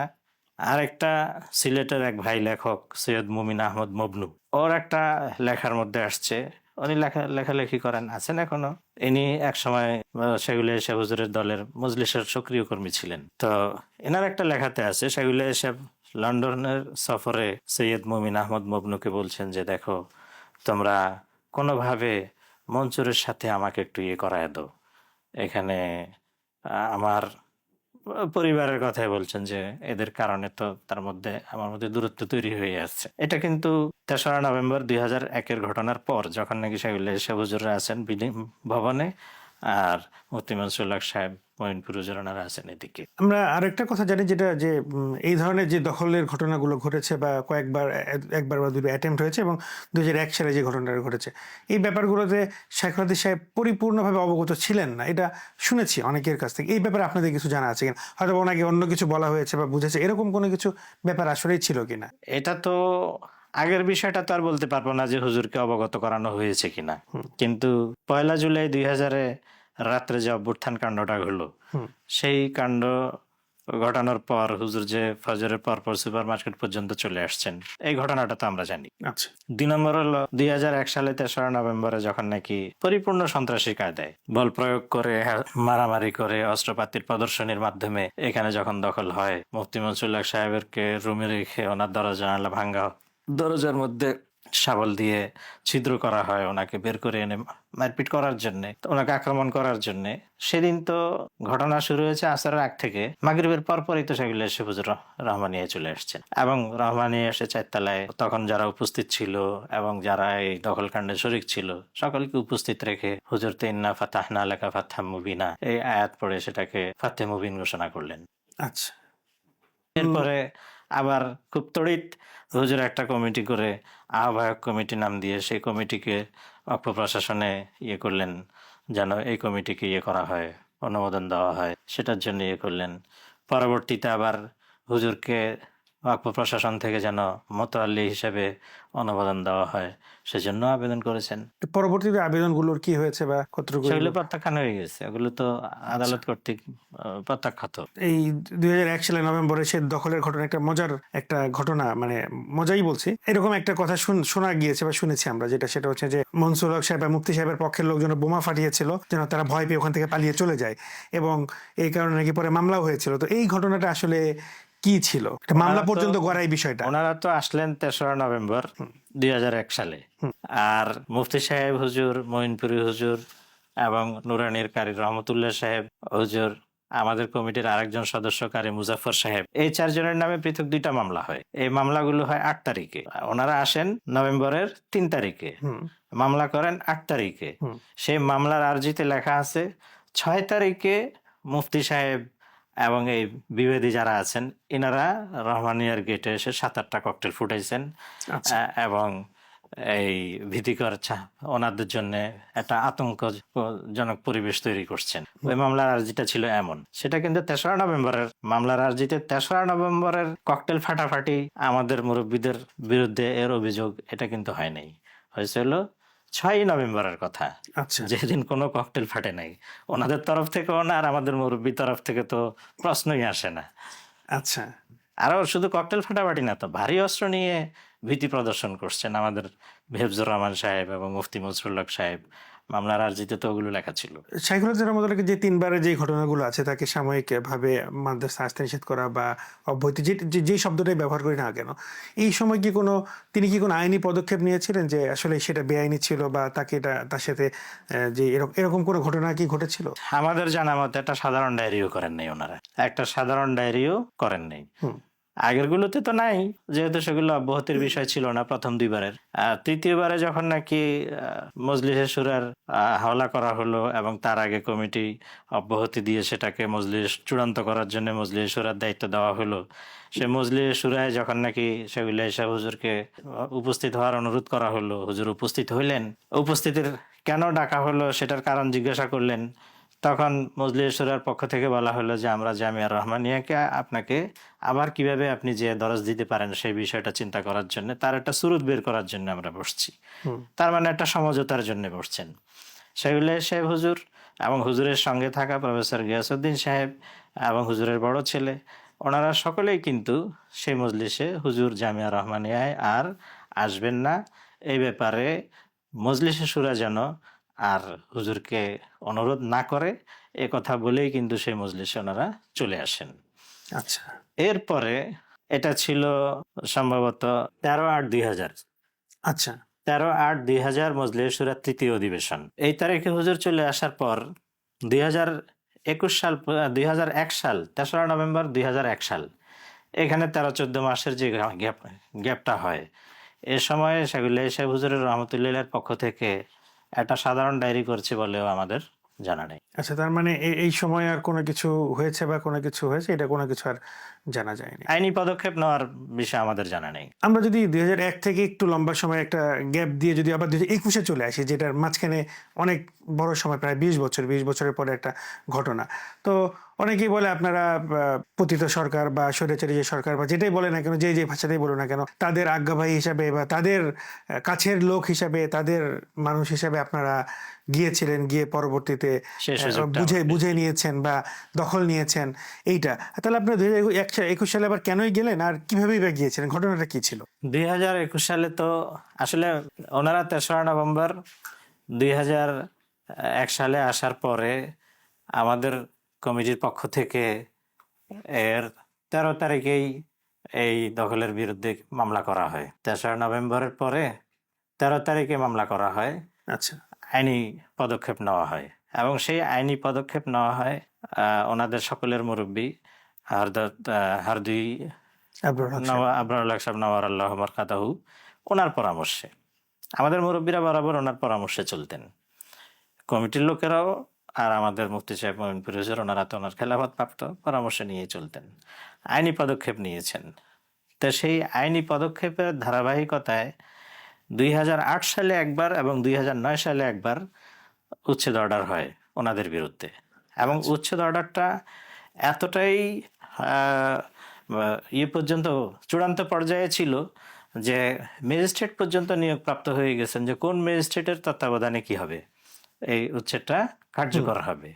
কিন্তু এরপরে সেটা স্থানীয় আওয়ামী সরকারের এমপির সাথে ওনাদের ঘনিষ্ঠতার কারণে, আমরা যতটুকু জানি এবং তার প্রমাণও আছে, যার কারণে এই আইনি পদক্ষেপগুলো কার্যকর হইতে দেয় নাই, রাজনৈতিকভাবে বাধাগ্রস্ত করা হলো। আচ্ছা বাধাগ্রস্ত হলো এবং সেই ধারাবাহিকতায় চলতে চলতে মামলা করা হয়। বহু মামলার বিভিন্ন ধাপে ধাপে ওনারা পাল্টা করে চ্যালেঞ্জ করতে করতে শেষ পর্যন্ত সর্বোচ্চ আদালত থেকেও ওনাদের আবেদন খারিজ হয়ে যায়। তো কিন্তু তারপরও রাজনৈতিক প্রভাবে কার্যকর হচ্ছিল না। সর্বশেষ 18 সালের সেই রাতের নির্বাচনে এখানে আওয়ামী লীগের প্রতিনিধি হিসেবে আসেন হলো সাদেক খান সাহেব। সাদেক খান সাহেব আসার পরে এই বিষয়ে উনি প্রতিশ্রুতি দিলেন যে এখানে উনি আইনকে কার্যকর হতে বাধা প্রদান করবেন না। সেই প্রক্রিয়ায় অগ্রসর হচ্ছে। সেটার ফলশ্রুতিতে আইনজীবীদের পরামর্শেই কিন্তু 2021 সালের 19 জুলাই এই উচ্ছেদ অর্ডার চূড়ান্তভাবে কার্যকর হয়। তা এখন রয়ে গেল যে আওয়ামী লীগের আজ্ঞাবহ হওয়ার তকমাটা আমাদের গায়ে কেন লাগে, কিংবা আমাদের কর্তৃপক্ষের গায়ে কেন লাগে। আমাদের কর্তৃপক্ষের এখন আওয়ামী শাসন আমলে দুইবার উচ্ছেদ অর্ডার ফিরে গেল আওয়ামী লীগের এই স্থানীয় এমপির হস্তক্ষেপে, তাতে ওনারা আজ্ঞাবহ হলেন না। এর আগেও কিন্তু ঘটনা আছে। 2001 সালের 3রা নভেম্বরে যখন সাবিলা ঈসা হুজুর ভবনে চলে আসলেন, তাহলে 2006 সাল কিন্তু হয় হুজুর ভবনে থাকাকালীন সময়। সেই হুজুর ভবনে থাকাকালীন সময় যখন বিএনপির 2001-এ যে সরকার গঠন হয়েছে সেটা শেষ সময়, ওই সময় কিন্তু সাবিলা ঈসা হুজুর খেলাফত মজলিসকে নিয়ে আওয়ামী লীগে যোগদান করেন, এবং সেটার কিন্তু পুরো ডকুমেন্ট আমাদের কাছে আছে। আমরা আব্দুল জলিল, আওয়ামী লীগের সাধারণ সম্পাদক আব্দুল জলিল হুজুরের বাসায় গিয়ে একসাথে বসা সেই ছবি এবং ওনাদের যৌথ স্বাক্ষরিত যে চুক্তিপত্র, সেটার কপি কিন্তু আছে। তো ওনারা কিন্তু অলরেডি আওয়ামী লীগের সাথে জোটবদ্ধ হয়ে গেছেন 2006 সালে। 2008 সালে স্থানীয় এমপির মাধ্যমে উচ্ছেদ অর্ডার কি করলেন, প্রতিহত করলেন রাজনৈতিক প্রভাব খাটিয়ে। 2009 সালেও সেভাবে সেটা করলেন। এরপরে তো এটাকে এমনভাবে বাধাগ্রস্ত করলেন, ওনারা স্থানীয় আওয়ামী নেতাদের কারো ছিলেন ভাই, কারো ছিলেন, কেউ ডাকতেন মামা, এইসব ঘনিষ্ঠতা আছে। এরপরে প্রধানমন্ত্রীর কাছে যাওয়া, গণভবনে যাওয়া, তারপরে গিয়ে শুকরানা মাহফিলে পরিচালক হওয়া ইত্যাদি। এরপরে মাওলানা মামুনুল হক সাহেবের তখনকার কোন এক বক্তব্যে এই কথা বলা যে আপনার ইতাআত করা এটা আমাদের দায়িত্ব, এই দায়িত্ব এটা আমরা এই সহসাই দেখলাম, এই ধরনের বক্তব্য উনি দিয়েছেন, যেটা অনেকটা কফিলউদ্দিন সরকারের এই যে মসজিদ উদ্বোধনী অনুষ্ঠানে শেখ হাসিনাকে আপনি একজন জান্নাতি মহিলা বলা যেরকম অনেকটা কাছাকাছি এরকম অর্থেই দাঁড়ায়, যে আপনাকে মানতে, আপনাকে শ্রদ্ধা করতে স্বয়ং রাসূল করিম সাল্লাল্লাহু আলাইহি সাল্লাম হুকুম করেছেন, আপনি আমাদের শাসক। তো আতিউল্লাহ ওয়া আতিউর রাসূল ওয়া উলিল আমরি মিনকুমের হাওলা দিয়ে কিন্তু তিনি শেখ হাসিনাকে উদ্দেশ্য করে এই ধরনের কথাও বলছেন। তো আমাদের মুরব্বীদের তরফ থেকে না শুকরানা মাহফিলে উপস্থিতি, না গণভবনের কোনো অনুষ্ঠানে উপস্থিতি, না কোনো এমপির বাসায় নিয়মিত যোগাযোগ, না কোনো এমপির মামা হওয়া, ভাই হওয়া, এগুলার কিছুরই সুযোগ আসলো না। এবং আমাদের কারো আওয়ামী লীগের দলে এরকম দল করে যোগদান করার এরকম কোনো কাহিনী নেই। তারপরও আমাদের আওয়ামী লীগের আজ্ঞাবাহী হওয়ার তকমাটা শুধু এই জন্যই কি হবে যে আমরা আওয়ামী লীগের সময়ে আমাদের এই ভবনটা ফিরে পাইছি আইনিভাবে। এটাই যদি হয়, তাহলে মাওলানা মামুনুল হক সাহেব যে জেলখানা থেকে মুক্তি পেলেন, সেটা কোন সময় মুক্তি পেয়েছেন? ওটা তো আওয়ামী সরকারের সময়। আমরা কি এই কথা বলতে পারবো? বলবো যে মাওলানা মামুনুল হক সাহেব আওয়ামী লীগের আজ্ঞাবহ হয়ে তারপরে জেলখানা থেকে মুক্তি পেয়েছেন? এটা কি বলা যায়? প্রমাণ করে এটা? আওয়ামী লীগের সময় আদালতের একটা রায় কার্যকর হওয়া বা এটা একটা আইনি প্রক্রিয়ার মাধ্যমে কোনো জিনিস কোনো হকদারের কাছে চলে যাওয়া, এটা কি তাদের আওয়ামী সরকারের আজ্ঞাবহ হওয়ার প্রমাণ বহন করে? এটাই শুধু প্রমাণ বহন করে। আর দলে যোগদান করা, শুকরানা মাহফিলে পরিচালক হওয়া, আর এই শুকরানা মাহফিলের কারিগরকে সেটা তো সকলেই জানে, এই সবকিছুতে আজ্ঞাবহ হওয়া প্রমাণিত হয় না। এটা আমাদের জাতির কাছে প্রশ্ন। আমরা নিজেদের তরফ থেকে ওনাদেরকে এইসব খেতাব দিতে আমরা কখনো যাইনি, এতটুকু সংযম আমরা দেখাইছি। আপনারা তো যেহেতু হাইকোর্ট মানে সর্বোচ্চ আদালত থেকে এই ব্যাপারে আপনাদের ব্যাপারে ফয়সালা, তো এখন এটাকে বুঝিয়ে নেওয়ার ক্ষেত্রে বা কোনো কিছু করার ক্ষেত্রে আপনাদের বাধা কোথায়, বা আপনারা কেন করছেন না, বা কি কারণে এখন অপেক্ষা করছেন? ওনারা যে দিনে মাদ্রাসায় দখলে আসলেন 5ই আগস্টে, আপনারা জানেন 5ই আগস্ট থেকে এর পরবর্তী কিছুদিন আইন শৃঙ্খলা বলতে কিছু ছিল না। থানায় জিডি করার মতো লোকও থানায় ছিল না। এই সবকিছু যখন যথারীতি মোটামুটি অক্ষ প্রশাসনে অফিসাররা অফিস করা শুরু করছেন, তখনই কিন্তু আমাদের কর্তৃপক্ষের তরফ থেকে 22 আগস্ট ওনারা আসলেন 5ই আগস্টে, সম্পূর্ণ অরাজকতার সময়, নৈরাজ্যের সময় আসলেনও লাঠিসোঁটা নিয়ে, ভাঙচুরের মাধ্যমে এইভাবে। তো তাৎক্ষণিক জানানো হয়েছে, যারা সেনাবাহিনী টহলে ছিল তাদেরকে জানানো হয়েছে, তারা বলছে তাদের ট্রুপস নেই, ট্রুপস স্বল্পতার কারণে তারা সহায়তা করতে পারছে না। এবং এখানে এই এলাকায় যৌথ বাহিনীর দায়িত্বে যারা ছিল, সে অফিসে কিন্তু আমি সহ একদিন গিয়েছিলাম এটা রেকর্ড করানোর জন্য। তো তারাও সেটাই বললেন যে আমাদের এখনো ফর্মালি আসে নাই, যখন আসবে তখন আমরা ইনশাল্লাহ যাব। অক্ষ প্রশাসন আমাদের তরফ, কমিটির তরফ থেকে অভিযোগ জানানো হয়েছে যে আমাদের ভবন এভাবে বেদখল হয়ে গেছে, এটা করে দেওয়ার জন্য। তো এরপরে পর্যায়ক্রমে মাঝখানে আবার আরেক ঘটনা আছে, যেটা হয়তো আপনি জানতে চাইবেন, যে এই সমঝোতার বিষয়ে। তো এটাও আমাদের আইনি প্রক্রিয়া তথা মামলা মোকদ্দমার ক্ষেত্রে একটা তাৎক্ষণিক দেরি করার একটা কারণ হয়ে দাঁড়াইছে, এবং হয়তোবা এটা ওনারা ইচ্ছাকৃতভাবেই তৈরি করছেন যেন আমরা এখানে একটু দেরি করি। এটার সাথে আরেকটা কথা আছে যে যখন 21 সালে যখন আপনারা দখল বা বুঝিয়ে নেন বা সবগুলো, তখন শাইখুল হাদিস রহমতুল্লাহ পরিবার একটু শোচনীয় অবস্থায় ছিল। তো অনেকেই বলে যে তাদের পরিবারের এই দুর্বলতার সুযোগ নিয়ে আপনারা মামলার রায়কে প্রভাবিত করে এই সময় রায় নিয়ে এসে দখল করেছেন। বিষয়টা কি আসলে এরকম? ওনাদের পরিবারের সাথে পরিবারের দুর্বল অবস্থা বলতে কি, ওনাদের পরিবার বলতে আমরা যতটুকু জানি যে মাওলানা মামুনুল হক সাহেব তখন জেলখানায় ছিলেন। জি। এছাড়া পরিবারের অন্যদের উপরে আইনিভাবে কোনো চাপ ছিল বা এমন কিছু। আর মাওলানা মামুনুল হক সাহেব তো জামিয়া রহমানিয়ার কোনো প্রশাসনিক পদে ছিলেন না। প্রশাসনিক পদে ছিলেন প্রিন্সিপাল মাওলানা মাহফুজুল হক সাহেব। ওনার তো ওনার উপরে তো এমন কোনো হুলিয়া কিংবা ওনার এমন কিছু অসুবিধা আমাদের জানা ছিল না। এক বিষয় তো উনি তো সরকারের সাথে তখনও তাদের ঘনিষ্ঠতা আমাদের জানা ছিল। বাস্তবতা আল্লাহ ভালো জানে। বাকি রয়ে গেল আমরা ওনাদের দুর্বলতার সুযোগে নিতে কেন গেলাম। তো যেখানে 2008 সালে উচ্ছেদ অর্ডার হলো, 2009 সালে আরেকবার উচ্ছেদ অর্ডার হলো, তো এই 2 উচ্ছেদ অর্ডার যদি কার্যকর করতে বাধা না দেওয়া হইতো, তো তখন তো তাদের পরিবারের মজলুমিয়তের অবস্থায় আমাদের আশা হইতো না, ভালো অবস্থায় আসা হইতো। এখন আপনি যদি নিজেই একটা জিনিস যথাসময়ে কার্যকর হইতে বাধাগ্রস্ত করেন, আর সেটা বা কার্যকর হওয়ার সুযোগ আসে আপনার কোনো দুর্বলতার সময়, সেটার জন্য যারা হকদার তারা কেন দায়ী হবে? আর 2021 সালের একটা ঘটনা যেটা খুব চর্চিত বা সবার মুখে আমরা যেটা জানি সেটা, মুফতি সাহেব ওই সময় কিছু বক্তব্য দিয়েছিলেন। আপনারা যখন 2021 সালের বুঝে পান, তো হয়তোবা তো মুফতি সাহেবের কোনো কথায় জিহাদকে অস্বীকার করা বা মাহফুজুল হক সাহেবকে জঙ্গি বলেছেন, এই ধরনের একটা কথা খুব চর্চা বা প্রচলিত আছে, এবং নিজেদেরকে হক এবং মাহফুজুল হক সাহেবকে এদেরকে বাতিল বলেছেন। এই বিষয়টা নিয়ে আপনাদের বক্তব্য কি? এই বিষয়টার কথা একটা হলো যে মাহফুজুল হক সাহেবের কিংবা ওনার পরিবারের কারো নাম নেওয়া হয়েছে, এই ধরনের কোনো ঘটনা নাই।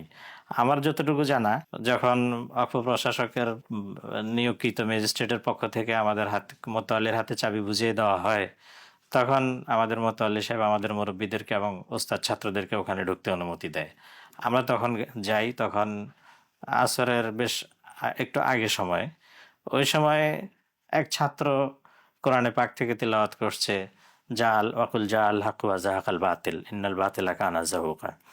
এটা মুফতি সাহেব হুজুর তেলাওয়াত করেন নাই, এটা একজন ছাত্র কোরআন শরীফ থেকে তেলাওয়াত করছেন। এক বিষয় তো হুজুর তাদেরকে বাতিল বলতে যাবেন, সেই বাতিলের কি অর্থ? হযরত যখন নাকি শাইখুল সাহেব হুজুর রহমতুল্লাহ আলাইহি 2001 সালে আসলেন, মধ্যবর্তী কোনো এক সময়ে মুফতি আব্দুর রহমান সাহেব হুজুরের সংশ্লিষ্টতায় দুই পক্ষের মধ্যে একটা সমঝোতার মনে হয় কথা উঠছিল। তো তখন সেটা হারদুইর হযরত রহমতুল্লাহ আলাইহি তখন ওমরায় ছিলেন।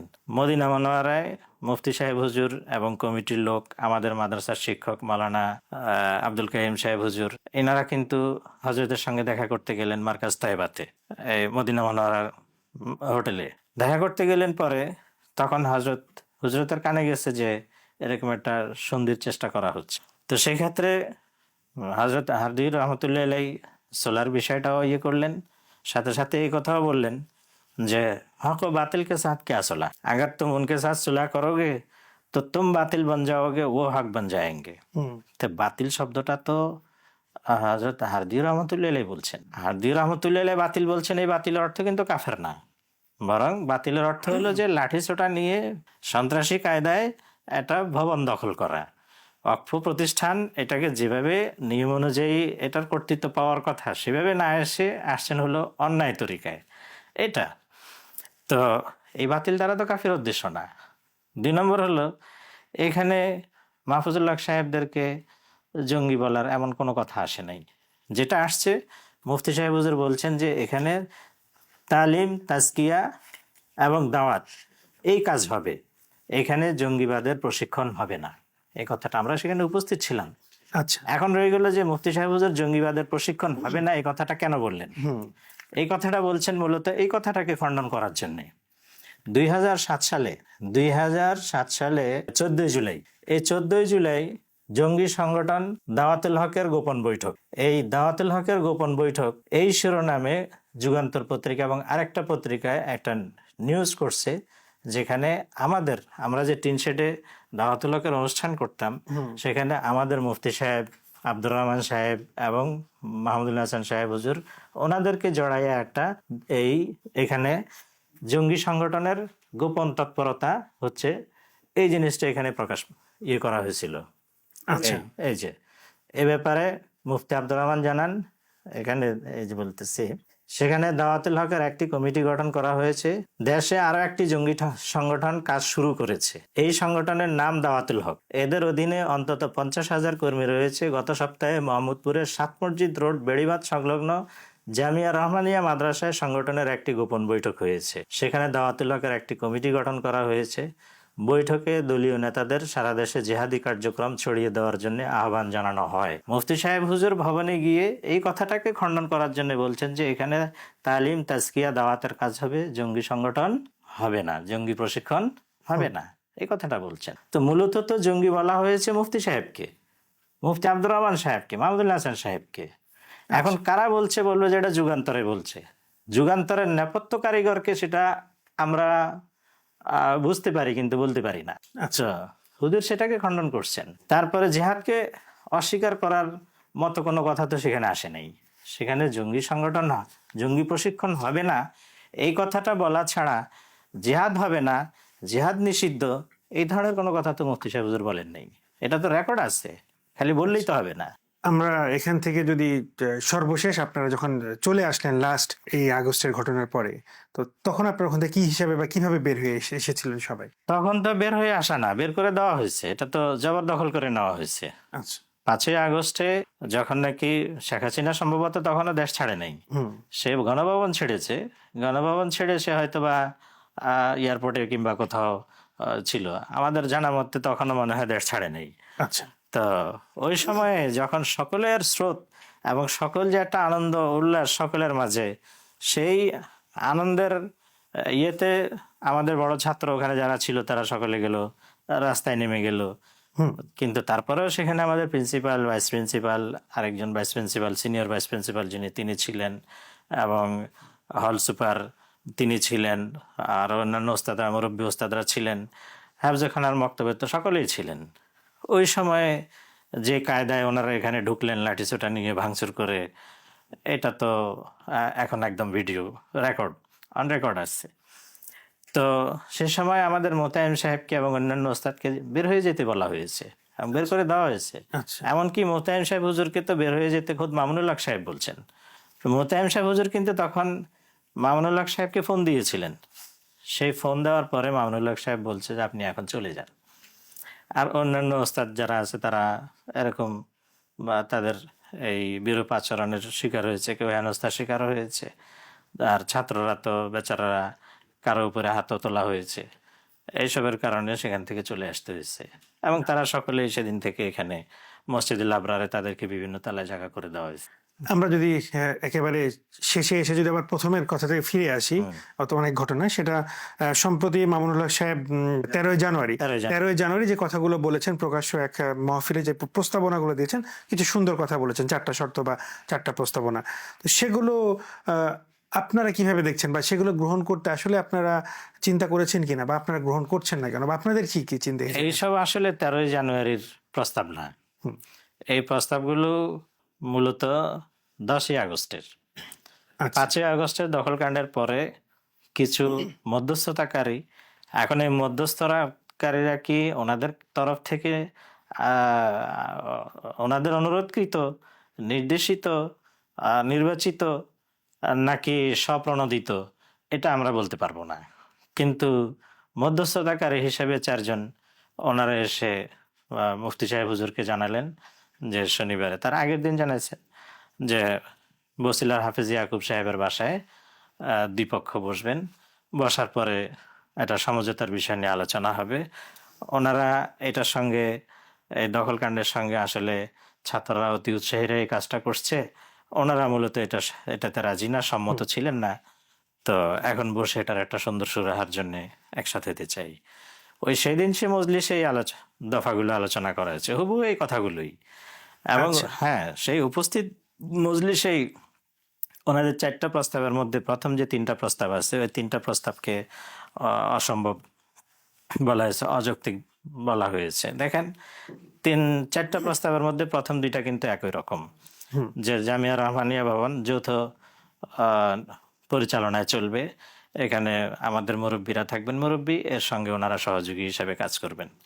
তো এই জিনিসটা অসম্ভব এই জন্য যে পিছনের অভিজ্ঞতা কিন্তু কি করে না, এটাকে সমর্থন করে না যে একসঙ্গে আবার থাকা যাবে, কারণ একসঙ্গে তো ছিলেনই, থাকার পরে যে ধরনের ঘটনা ঘটছে, এবং ওনারা 5ই আগস্টে গিয়ে, তার আগে 2001 সালে 3রা নভেম্বরে গিয়ে আমাদের মুরব্বীদের সঙ্গে যেই ধরনের দুর্ব্যবহার এবং মারমুখী আচরণ করেছেন, আর এর আগে রাত্রিবেলা অভ্যুত্থান ঘটানো ইত্যাদি, এইসবের প্রেক্ষিতে দুই মতাদর্শের লোক একসাথে থাকতে পারবে না, এটা একেবারে স্বাভাবিক কথা।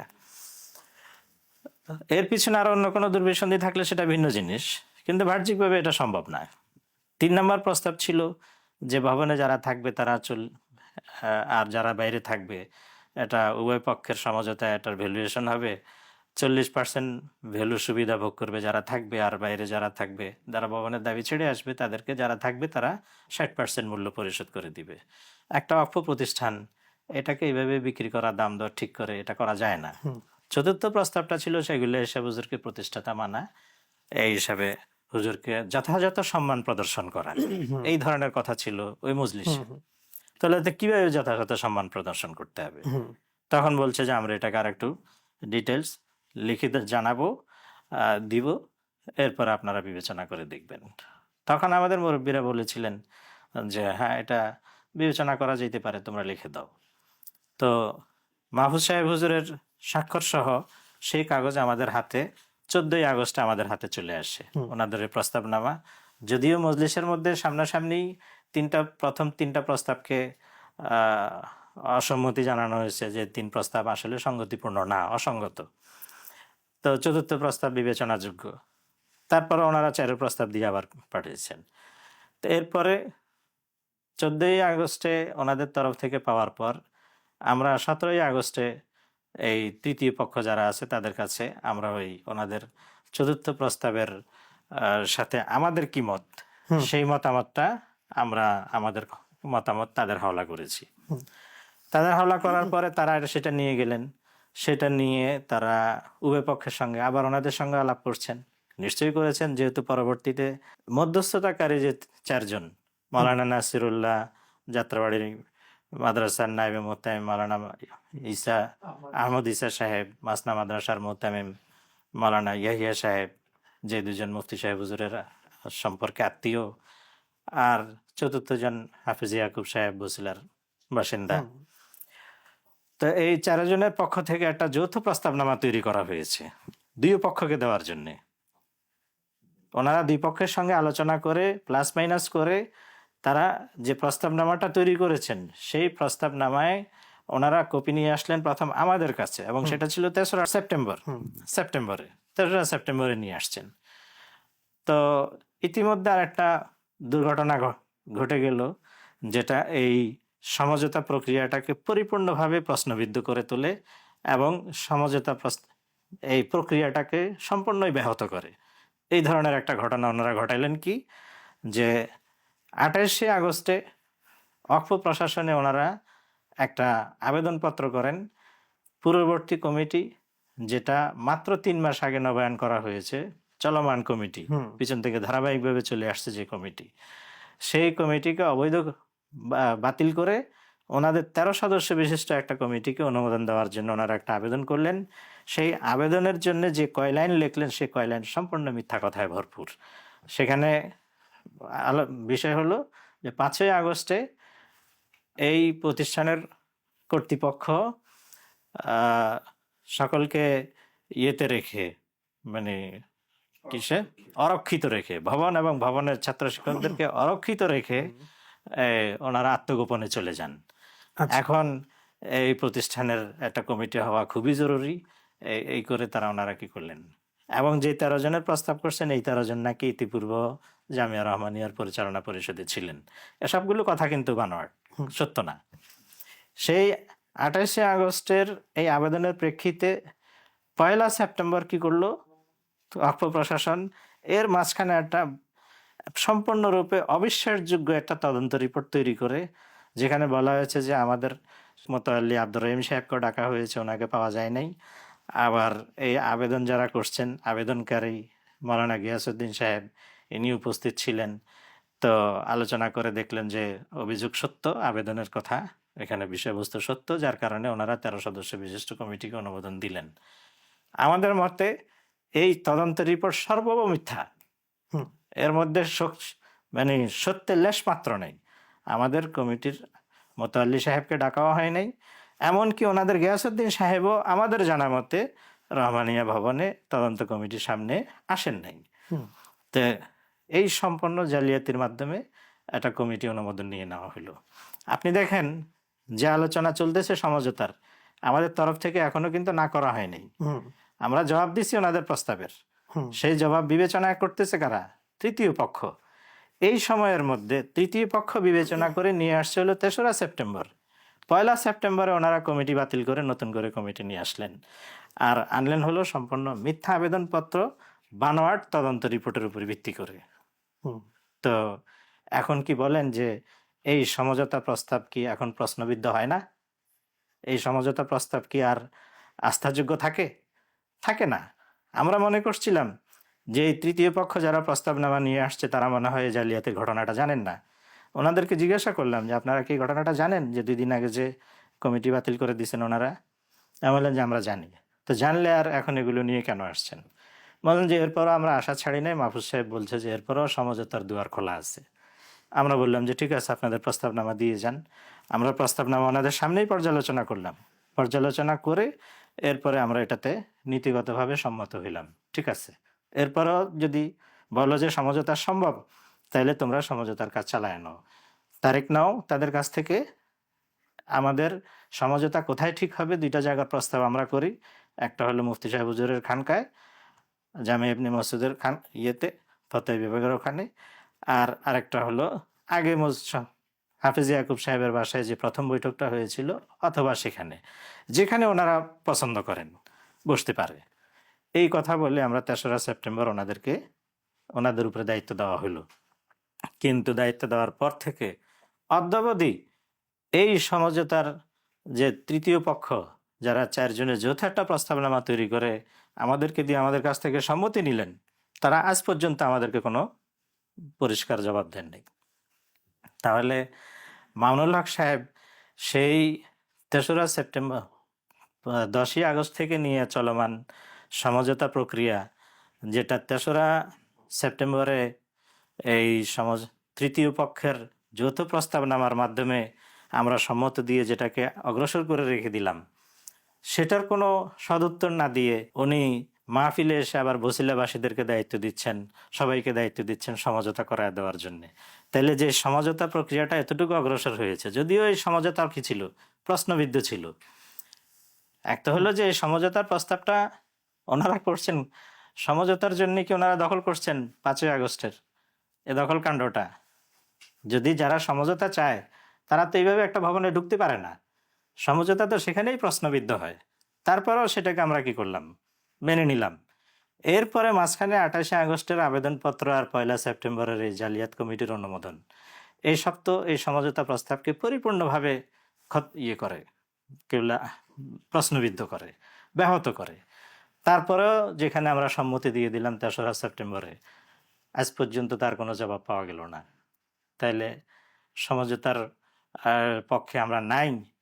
ওনারা খুব সহজ সহজ শর্ত দিয়ে রাখছেন, জাতি আমাদের কাছে জবাব জানতে চায়।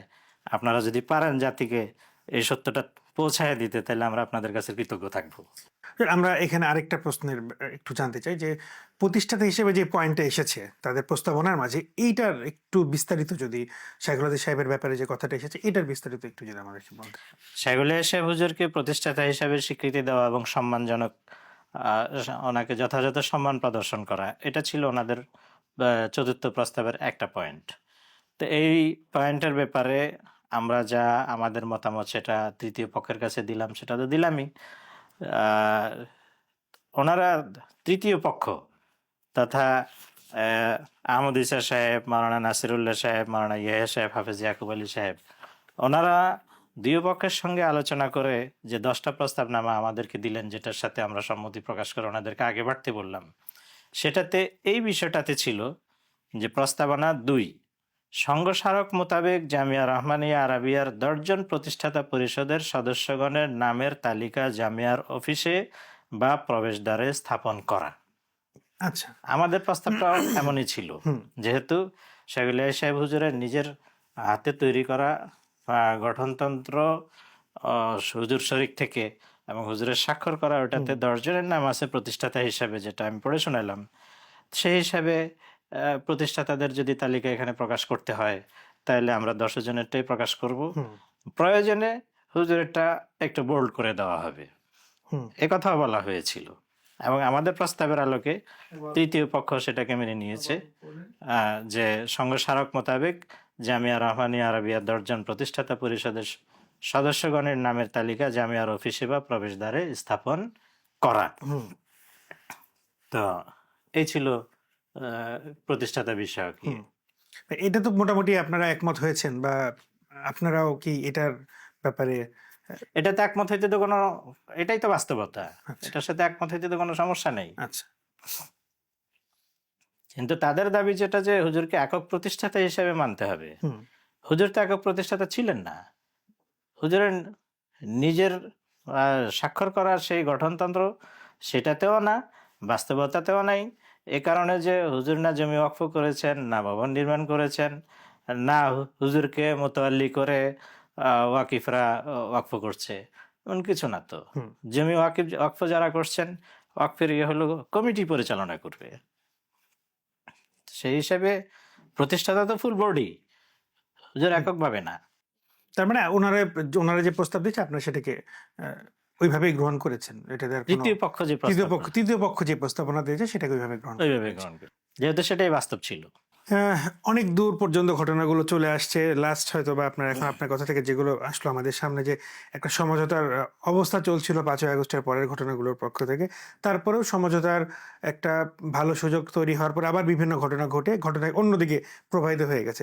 তারপরেও মানে সব কিছুকে মাথায় রেখে চিন্তা করে এই জায়গা থেকে আপনারা শেষ মানে আমাদের কূটনীতির ভাষায় বলে যে টানেলের শেষ প্রান্তে একটু আলো দেখা যাচ্ছে, ওই আলোর জায়গাটা যদি বলতে চাই জামিয়া রহমানিয়া, আপনাদের পক্ষ থেকে ওই আলোর জায়গাটা কি হতে পারে? আপনারা সমাধানের শেষ বিন্দু বা শেষ আলোকে কি মনে করছেন যে কি হতে পারে এটা? আমরা ওনাদের শুভবুদ্ধি ছাড়া আর কিছু আশা করতে পারি না। এখানে আরো কথা আছে। ওনারা যেখানে এই 5ই আগস্টের এই ঢোকাটার ক্ষেত্রেও কিন্তু ওনাদের স্ববিরোধী বক্তব্য আছে।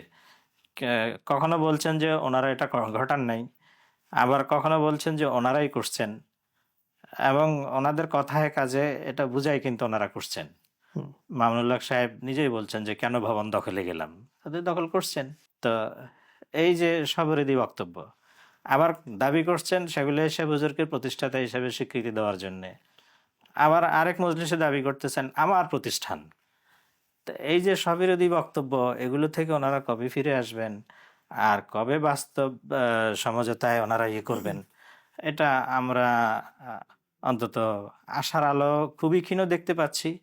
আর এছাড়া সমঝোতা আমরা এখনো সম্ভব মনে করি, তবে কিছু শর্ত আছে। শর্ত বলতে আমরা গুরুত্বপূর্ণ শর্ত এই জন্য একটা মনে করি যে এখানে সমঝোতা হইতে হলে 1 নাম্বার ওনাদের যেটা এই তৃতীয় পক্ষ যৌথ প্রস্তাবের মধ্যে উল্লেখ করছেন, যে ওনারা চাবি তৃতীয় পক্ষের হাতে হস্তান্তর করে দিবেন। তো এটা আমাদের পক্ষ থেকেও দাবি ছিল যে ওনারা দখল ছেড়ে তৃতীয় পক্ষের হাতে চাবি পৌঁছায় দিবেন, এরপরে সমঝোতার কথা চলবে। এটা শুনছি যে কেউ কেউ প্রশ্ন করছে যে সমঝোতা করতে হলে চাবি কেন বুঝিয়ে দিতে হবে। এটা অন্য ক্ষেত্রে প্রযোজ্য না হলেও এই ক্ষেত্রে প্রযোজ্য। এই কারণে, যেহেতু ওনাদের এই ভবনে দখলে যাওয়াটা সুন্দর ছিল না, ওনাদের ছিল লাঠিছোড়া এবং মারামারি, অস্ত্রবাজি, এই মাধ্যমিক ভাঙচুর, এর মাধ্যমে কিন্তু ওনারা ওখানে গেছেন। তার মানে হলো ওনাদের ওখানে অবস্থানটা কিন্তু, অবস্থানে যাওয়াটা নৈতিকভাবে সঠিক ছিল না। সুতরাং এই অনৈতিক কর্মকাণ্ড থেকে ওনাদের কি আসতে হবে, বেরোয় আসতে হবে। সমঝোতার কোনো সদিচ্ছা যদি থাকে এবং এটাকে বিশ্বাসযোগ্য করতে চান, তাহলে ওনারা এটা করতে হবে। এটা আপনাদের কাছে যৌক্তিক মনে হয় কিনা সেটা আমরা বলতে পারবো না। 2 নম্বর হলো এখন আরেকটা বিষয় যুক্ত হয়েছে, সেটা হলো যে 28শে আগস্টে একটা মিথ্যা আবেদনপত্র দিয়ে 1লা সেপ্টেম্বরে ওনারা যে একটা এই বানোয়াট একটা নিলেন, অনুমোদন নিলেন, আমরা এটাকে কোনোভাবেই বৈধ কর্তৃপক্ষ বলতে পারি না। এটার ক্ষেত্রে ওনাদের অবস্থান পরিষ্কার করতে হবে যে ওনারা এটা কি স্বেচ্ছায় করেছেন, পূর্ব পরিকল্পিত ওনাদের পরিকল্পনায় হয়েছে। যদি ওনাদের পরিকল্পনায় না হয়, ওনাদের স্বেচ্ছায় না হয়ে থাকে, তাহলে ওনারা এটা জাতির কাছে পরিষ্কার করবেন যেটা ওর সাথে ওনারা জড়িত না। আর যদি ওনারা এটার সাথে জড়িত থাকেন, তাহলে অবশ্যই সমঝোতাকে ফলপ্রসূ করতে হলে ওনাদের এই অবৈধ কমিটির অনুমোদন যেটা আছে এটা ওখানে গিয়ে উইথড্র করতে হবে। আগের কমিটির বিষয়টাকে বহালের জন্য ওনাদের পক্ষ থেকে আবেদন করতে হবে, এটা আমাদের প্রত্যাশা। এরপরেও যদি নাকি এমন কোনো তৃতীয় পক্ষ চলে আসে যারা নাকি উভয় পক্ষকে মিলিয়ে দিতে পারে, আর সমঝোতার বাস্তব কোনো রূপ দিতে পারে, আমাদের সেটার সাথে দ্বিমত থাকবে না। আপনি যে দুটো প্রস্তাবনা বললেন, এগুলো কি আপনারা যে ওনাদের যে প্রস্তাবনা ছিল সমঝোতা, ওখানে কি আবার পরে এই দুটোকে অ্যাড করে পাঠিয়ে দিয়েছেন ওই যেই মধ্যস্থতাকারী কমিটি ছিল? দ্বিতীয়টা অ্যাড করার তো প্রশ্নই আসে না, কারণ আমরা যখন জবাব দিলাম ওনাদের হ্যাঁ। প্রস্তাবের, তখন তো এই ঘটনাটা আমরা জানতাম না। ওনারা যে আচ্ছা আচ্ছা। আমরা তো 17ই আগস্টের মধ্যে আমাদের প্রস্তাবনামা কি করে দিলাম, ওনাদের প্রস্তাবনামার জি। জবাব দিয়ে দিলাম। হুম হুম। দুর্ঘটনাটা তো ঘটলো 1লা সেপ্টেম্বরে। তো সেটা দ্বিতীয়টা শর্ত যুক্ত করার তো আর আর প্রথম শর্ত যেটা, যে ভবনের দখল আগে ছেড়ে দাও, যেটা লাঠিসোঁটা নিয়ে আর ভাঙচুরের মাধ্যমে দখলে গেছো সেটা আগে ছেড়ে দাও, সেই প্রস্তাবটা আমাদের প্রিন্সিপাল সাহেব ওই দিন রাত্রেই করে দিয়েছেন। কারণ রাত্রেও একটা এক দুজন মুরব্বীকে পাঠানো হয়েছিল এই বিষয় নিয়ে আলোচনা করার জন্য। আমাদের মোতায়েম সাহেব সেদিনই বলে দিয়েছেন। এটা তো সহজ ব্যাপার, যারা এখানে এভাবে ঢুকছে তাদেরকে প্রত্যাহার করে নিলেই তো সমঝোতার হয়ে যায়, আলোচনার পথ সহজ হয়ে যায়। দর্শক, আমরা সাম্প্রতিকের আজকের পর্বে অনেক লম্বা সময় থেকে অনেকগুলো কথা শুনছিলাম জামিয়া রহমানিয়ার সেই পুরনো সময়ের ঘটনা থেকে মাঝখানের লম্বা সময়ের ঘটনা প্রবাহ কি হয়েছে, কিভাবে হয়েছে, অনেক অজানা কথা যেগুলো আমরা দেশবাসী আমরা বিশ্বাস করি এই কথাগুলো আপনারাও শোনেননি, আপনারাও জানেন না। আমাদের সামনে আসলো আমাদের মুফতি সাইদ আহমেদ সাহেব দামাত বরকতুম খুব সুন্দর করে কথাগুলোকে বলছিলেন, ঘটনার পরের ঘটনা, আগের ঘটনা, মাঝখানের ঘটনা, সব ঘটনাগুলোকে বর্ণনা করছিলেন, কি হয়েছে, কেন হয়েছে এবং কিভাবে, এবং ঘটনাগুলোর পরিপ্রেক্ষিতে কোন ঘটনাগুলো ঘটেছে এবং কি হয়েছে সবগুলোকেই বর্ণনা করছিলেন। আমরা একেবারে শেষ পর্যায়ে সাম্প্রতিকের আজকের পর্বে লাস্ট একটা প্রশ্ন করব, সেই প্রশ্নটা দিয়ে আমরা আমাদের আজকের এই আলোচনার সমাপ্তি করব। প্রশ্নটা হচ্ছে যে আপনারা দেশবাসীর কাছে যারা এই কথাগুলোকে শুনবেন তাদের কাছে আপনাদের একটা প্রত্যাশা, যে আপনাদের অনেক ছাত্র আছে এখান থেকে যারা ফারিগান হয়ে গেছেন, বা আপনাদের অনেক শুভাকাঙ্ক্ষী আছেন, বা আরও শুভাকাঙ্ক্ষী না থাকলেও যারা কওমি অঙ্গনের বা এরকম সম্পৃক্ততার সাথে আছেন, সবাই জামিয়া রহমানিয়া কি হলো, কি চাওয়া বা আপনাদের কি ইচ্ছা, এই জায়গাগুলো মিলিয়ে শেষ এক কথায় আপনারা দেশবাসীর কাছে আপনাদের কি প্রত্যাশা, এই জামিয়া রহমানিয়ার ভবন সংক্রান্ত যেই লম্বা আলোচনা করলাম সেটা স্যার একেবারে শেষ কথাটা। দেশবাসীর সকলে তো আসলে এটার সাথে সম্পৃক্ত হবে না, সেজন্য সকলের কাছে প্রত্যাশা আমরা পৌঁছে দিতে পারবো না। যারাই জামিয়া রহমানিয়া সম্পর্কে জানবেন এবং কথা বলতে চাইবেন, মন্তব্য করতে চাইবেন, তাদের কাছে বিনীত অনুরোধ থাকবে তারা যেন আমাদের বক্তব্যটাও শোনেন। আমাদের বক্তব্য না শুনে কেউ যেন এখানে অন্তত পক্ষে মন্তব্য করতে না যান, কারণ এটা শরীয়তেও নিষেধ যে এক পক্ষের কথা শুনে মন্তব্য করা। আমরা এতটুকু শুনতে পারছি বা আন্দাজ করতেছি যে অনেক অতি আবেগী লোক তারা আমাদের পক্ষের কথা শুনতেই রাজি না, কিংবা শুনেন না। আমার ধারণা সম্ভবত এই ভয়ে যে ওনারা যে বিভ্রান্তিতে আছেন সেই বিভ্রান্তিটা কেটে যাওয়ার আশঙ্কা করেন। এই কেটে যাওয়ার আশঙ্কায় ওনারা এই পক্ষের কথাই শুনতে চান না। মুরব্বী হন, মাঝারি সাইজ ধরনের মাঝারি স্তরের হন, কিংবা নৌজওয়ান উদ্যোগী নৌজওয়ান হন, আলেম হন, দিনদার হন, সকলের কাছে আমাদের একটা আবেদন থাকবে যে অন্তত পক্ষে দয়া করে আমাদের কথাগুলো শুনুন। আমাদের কথাগুলো আমরা ইতিপূর্বে 2021 সালে যখন আমরা গেলাম তখন আমরা একটা বই আকারে চেপে দিয়েছি, সেখানে ভূমিকা আমরা লিখেও দিয়েছি যে এর কোনো লাইনও যদি চ্যালেঞ্জ করে কেউ, তাইলে অবশ্যই আমরা সেই চ্যালেঞ্জ গ্রহণ করার জন্য তৈরি আছি। এখনকার ঘটনাকে কেন্দ্র করে আমরা আরেকটা ছোট এরকম পুস্তিকা আকারে আমরা এটাকে করেছি, প্রচার করেছি। এখন আপনাদের মাধ্যমে আমাদের একটা বার্তা জনগণের কাছে যাচ্ছে। তা আমরা আশা করব যে সকলে যেন মনোযোগ দিয়ে আমাদের কথাগুলো শোনেন, তারপরে যেন মন্তব্য করেন, তার আগে যেন মন্তব্য না করেন। আর যদি নাকি এখানে এই বিষয়ের সঠিক সুরাহা শরীয়ত নির্দেশিত যেটা কাম্য সেটা করতে পারেন, তাহলে তো আরও কৃতজ্ঞ থাকব। আরেকটা প্রশ্ন এখানে আছে যে একটা সময় ছিল যখন নাকি সেগুলাই সাহেব হুজুর জীবিত ছিলেন এবং বিরোধটা এমন ছিল যে সেগুলাই সাহেব হুজুরের সঙ্গে কমিটির কিংবা আমাদের মুফতি সাহেব হুজুর, মঈনপুর হুজুর, ওনাদের অনেকে এটাকে রং দিয়েছেন এভাবে যে ওস্তাদ ছাত্রের দ্বন্দ্ব, সুতরাং ঠিক বেঠিক অত পর্যালোচনায় আমরা যাব না, আমরা ওস্তাদের পক্ষে থাকব। এই ছিল তখন 2001 সালের ওনাদের ইয়ে। কিন্তু এখন আজ 2024 সালে 5ই আগস্টে যে ঘটনাটা ঘটলো, আবেগটা যদি সেই লাইনে আমরা রাখি যে ওস্তাদ ছাত্রের দ্বন্দ্ব, আমরা ওস্তাদের পক্ষে থাকব, তাইলে এখন কিন্তু এই আলেম সমাজ এবং যারা বিবেকবান তাদের সাপোর্টটা কিন্তু আমাদের পাওয়ার কথা। এই জন্য যে এখানে ওস্তাদ হলেন মুফতি মনসুরুল হক সাহেব, এখানে ওস্তাদ হলেন হিফজুর রহমান সাহেব, আর ছাত্র হলেন ওনারা। যদি ওনারা বাস বাস বিচার কিংবা দলিলাদিল্লা এগুলো ঘাটতে নাও চান, শুধু সেই আবেগের বশবর্তী হয়ে যদি কাজ করতে চান যে ওস্তাদ ছাত্র, তা আমাদের ওস্তাদের পক্ষ নিতে হবে। সেই হিসাবে কিন্তু জাতির কাছে আমরা দাবি করতে পারি, আশা করতে পারি যে এখানে তারা ওস্তাদদের পক্ষ নেবেন। দর্শক, আমরা এতক্ষণ শুনছিলাম, অনেক লম্বা আলোচনা আমরা শুনলাম। আমরা যার আলোচনা শুনলাম তিনি নায়েবে মুহতামিম এবং নায়েবে মুফতি সাইদ আহমেদ সাহেব, তার কথা শুনছিলাম। আমরা জামে রহমানিয়া নিয়ে বিস্তারিত আলোচনা শুনলাম। এই আলোচনার মাঝে অনেক আশার কথা আছে যেমন, আবার অনেক নিরাশার কথাও আছে তেমন। আসলে আমরা চাই যে এই সমস্যাটার সমাধান হোক। একটা দিনী প্রতিষ্ঠান বা যেই দিনী প্রতিষ্ঠানগুলো চলছে সেই প্রতিষ্ঠানগুলো ভালো মতো চলুক, উত্তম মতো চলুক, দিনের খেদমত হোক, আমাদের সবার এই দিনী প্রতিষ্ঠানগুলো থেকে আমরা উপকৃত হই। যেই সমস্যাগুলো আছে সেগুলোর খুবই তাড়াতাড়ি এবং খুব সহজেই যেন আল্লাহ তাআলা একটা সমাধানের ব্যবস্থা করেন। আমাদের আজকের আলোচনার মূল উদ্দেশ্য ছিল দর্শক যে এই যে আমাদের মাঝে একটা কনফিউশন বা আমাদের মাঝে একটা না জানার কারণে, দুই পক্ষের কথাকে না জানার কারণে যে সমস্যাগুলো বা যে ধারণাগুলো নিয়েছিলাম আমরা অনলাইনে বা বিভিন্ন সোশ্যাল প্ল্যাটফর্মে আমরা যে কথাগুলোকে শুনি, সেই কথাগুলোকে নিয়ে আমরা অনেক সময় অনেক কথা বলি, অনেক রকম কমেন্ট করি, অনেক কিছুই করি, যেগুলো হয়তো বা আসলেই কাম্য না। হুজুর যে কথাগুলোকে বলেছেন যে আসলে আপনারা দুই পক্ষের কথা শোনেন। আমরাও চাই যে এখানে যারা আছেন তারা সবাই আমাদের ওস্তাদ, আপনাদেরও ওস্তাদ, বা এখানে যারা আছেন সবাই আপনাদের পরিচিত, আস্থাভাজন বা বিশ্বস্ত বা আপনাদের ভালোবাসার মানুষ। আমরা চাই না যে আপনারা কারো সাথেই কোনো রকম এমন কোনো আচরণ করেই যার জন্য সবার এটা কষ্টের কারণ হয়ে যায়। আমরা চাই যে এই সমস্যাগুলোর খুবই আশু এবং খুব তাড়াতাড়ি একটা সুষ্ঠু সমাধান হয়ে যাক।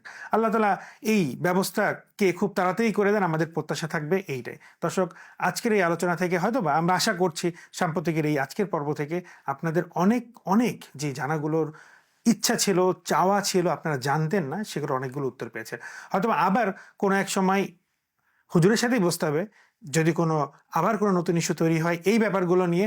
আপাতত আজকের মতো আপনাদের সাথে আমি আলামিন আলম এখান থেকে বিদায় নিচ্ছি। আবার ইনশাল্লাহ দেখা হবে নতুন এক কোনো পর্বে। ততদিন পর্যন্ত ভালো থাকবেন। আসসালামু আলাইকুম ওয়া রাহমাতুল্লাহি ওয়া বারাকাতুহু।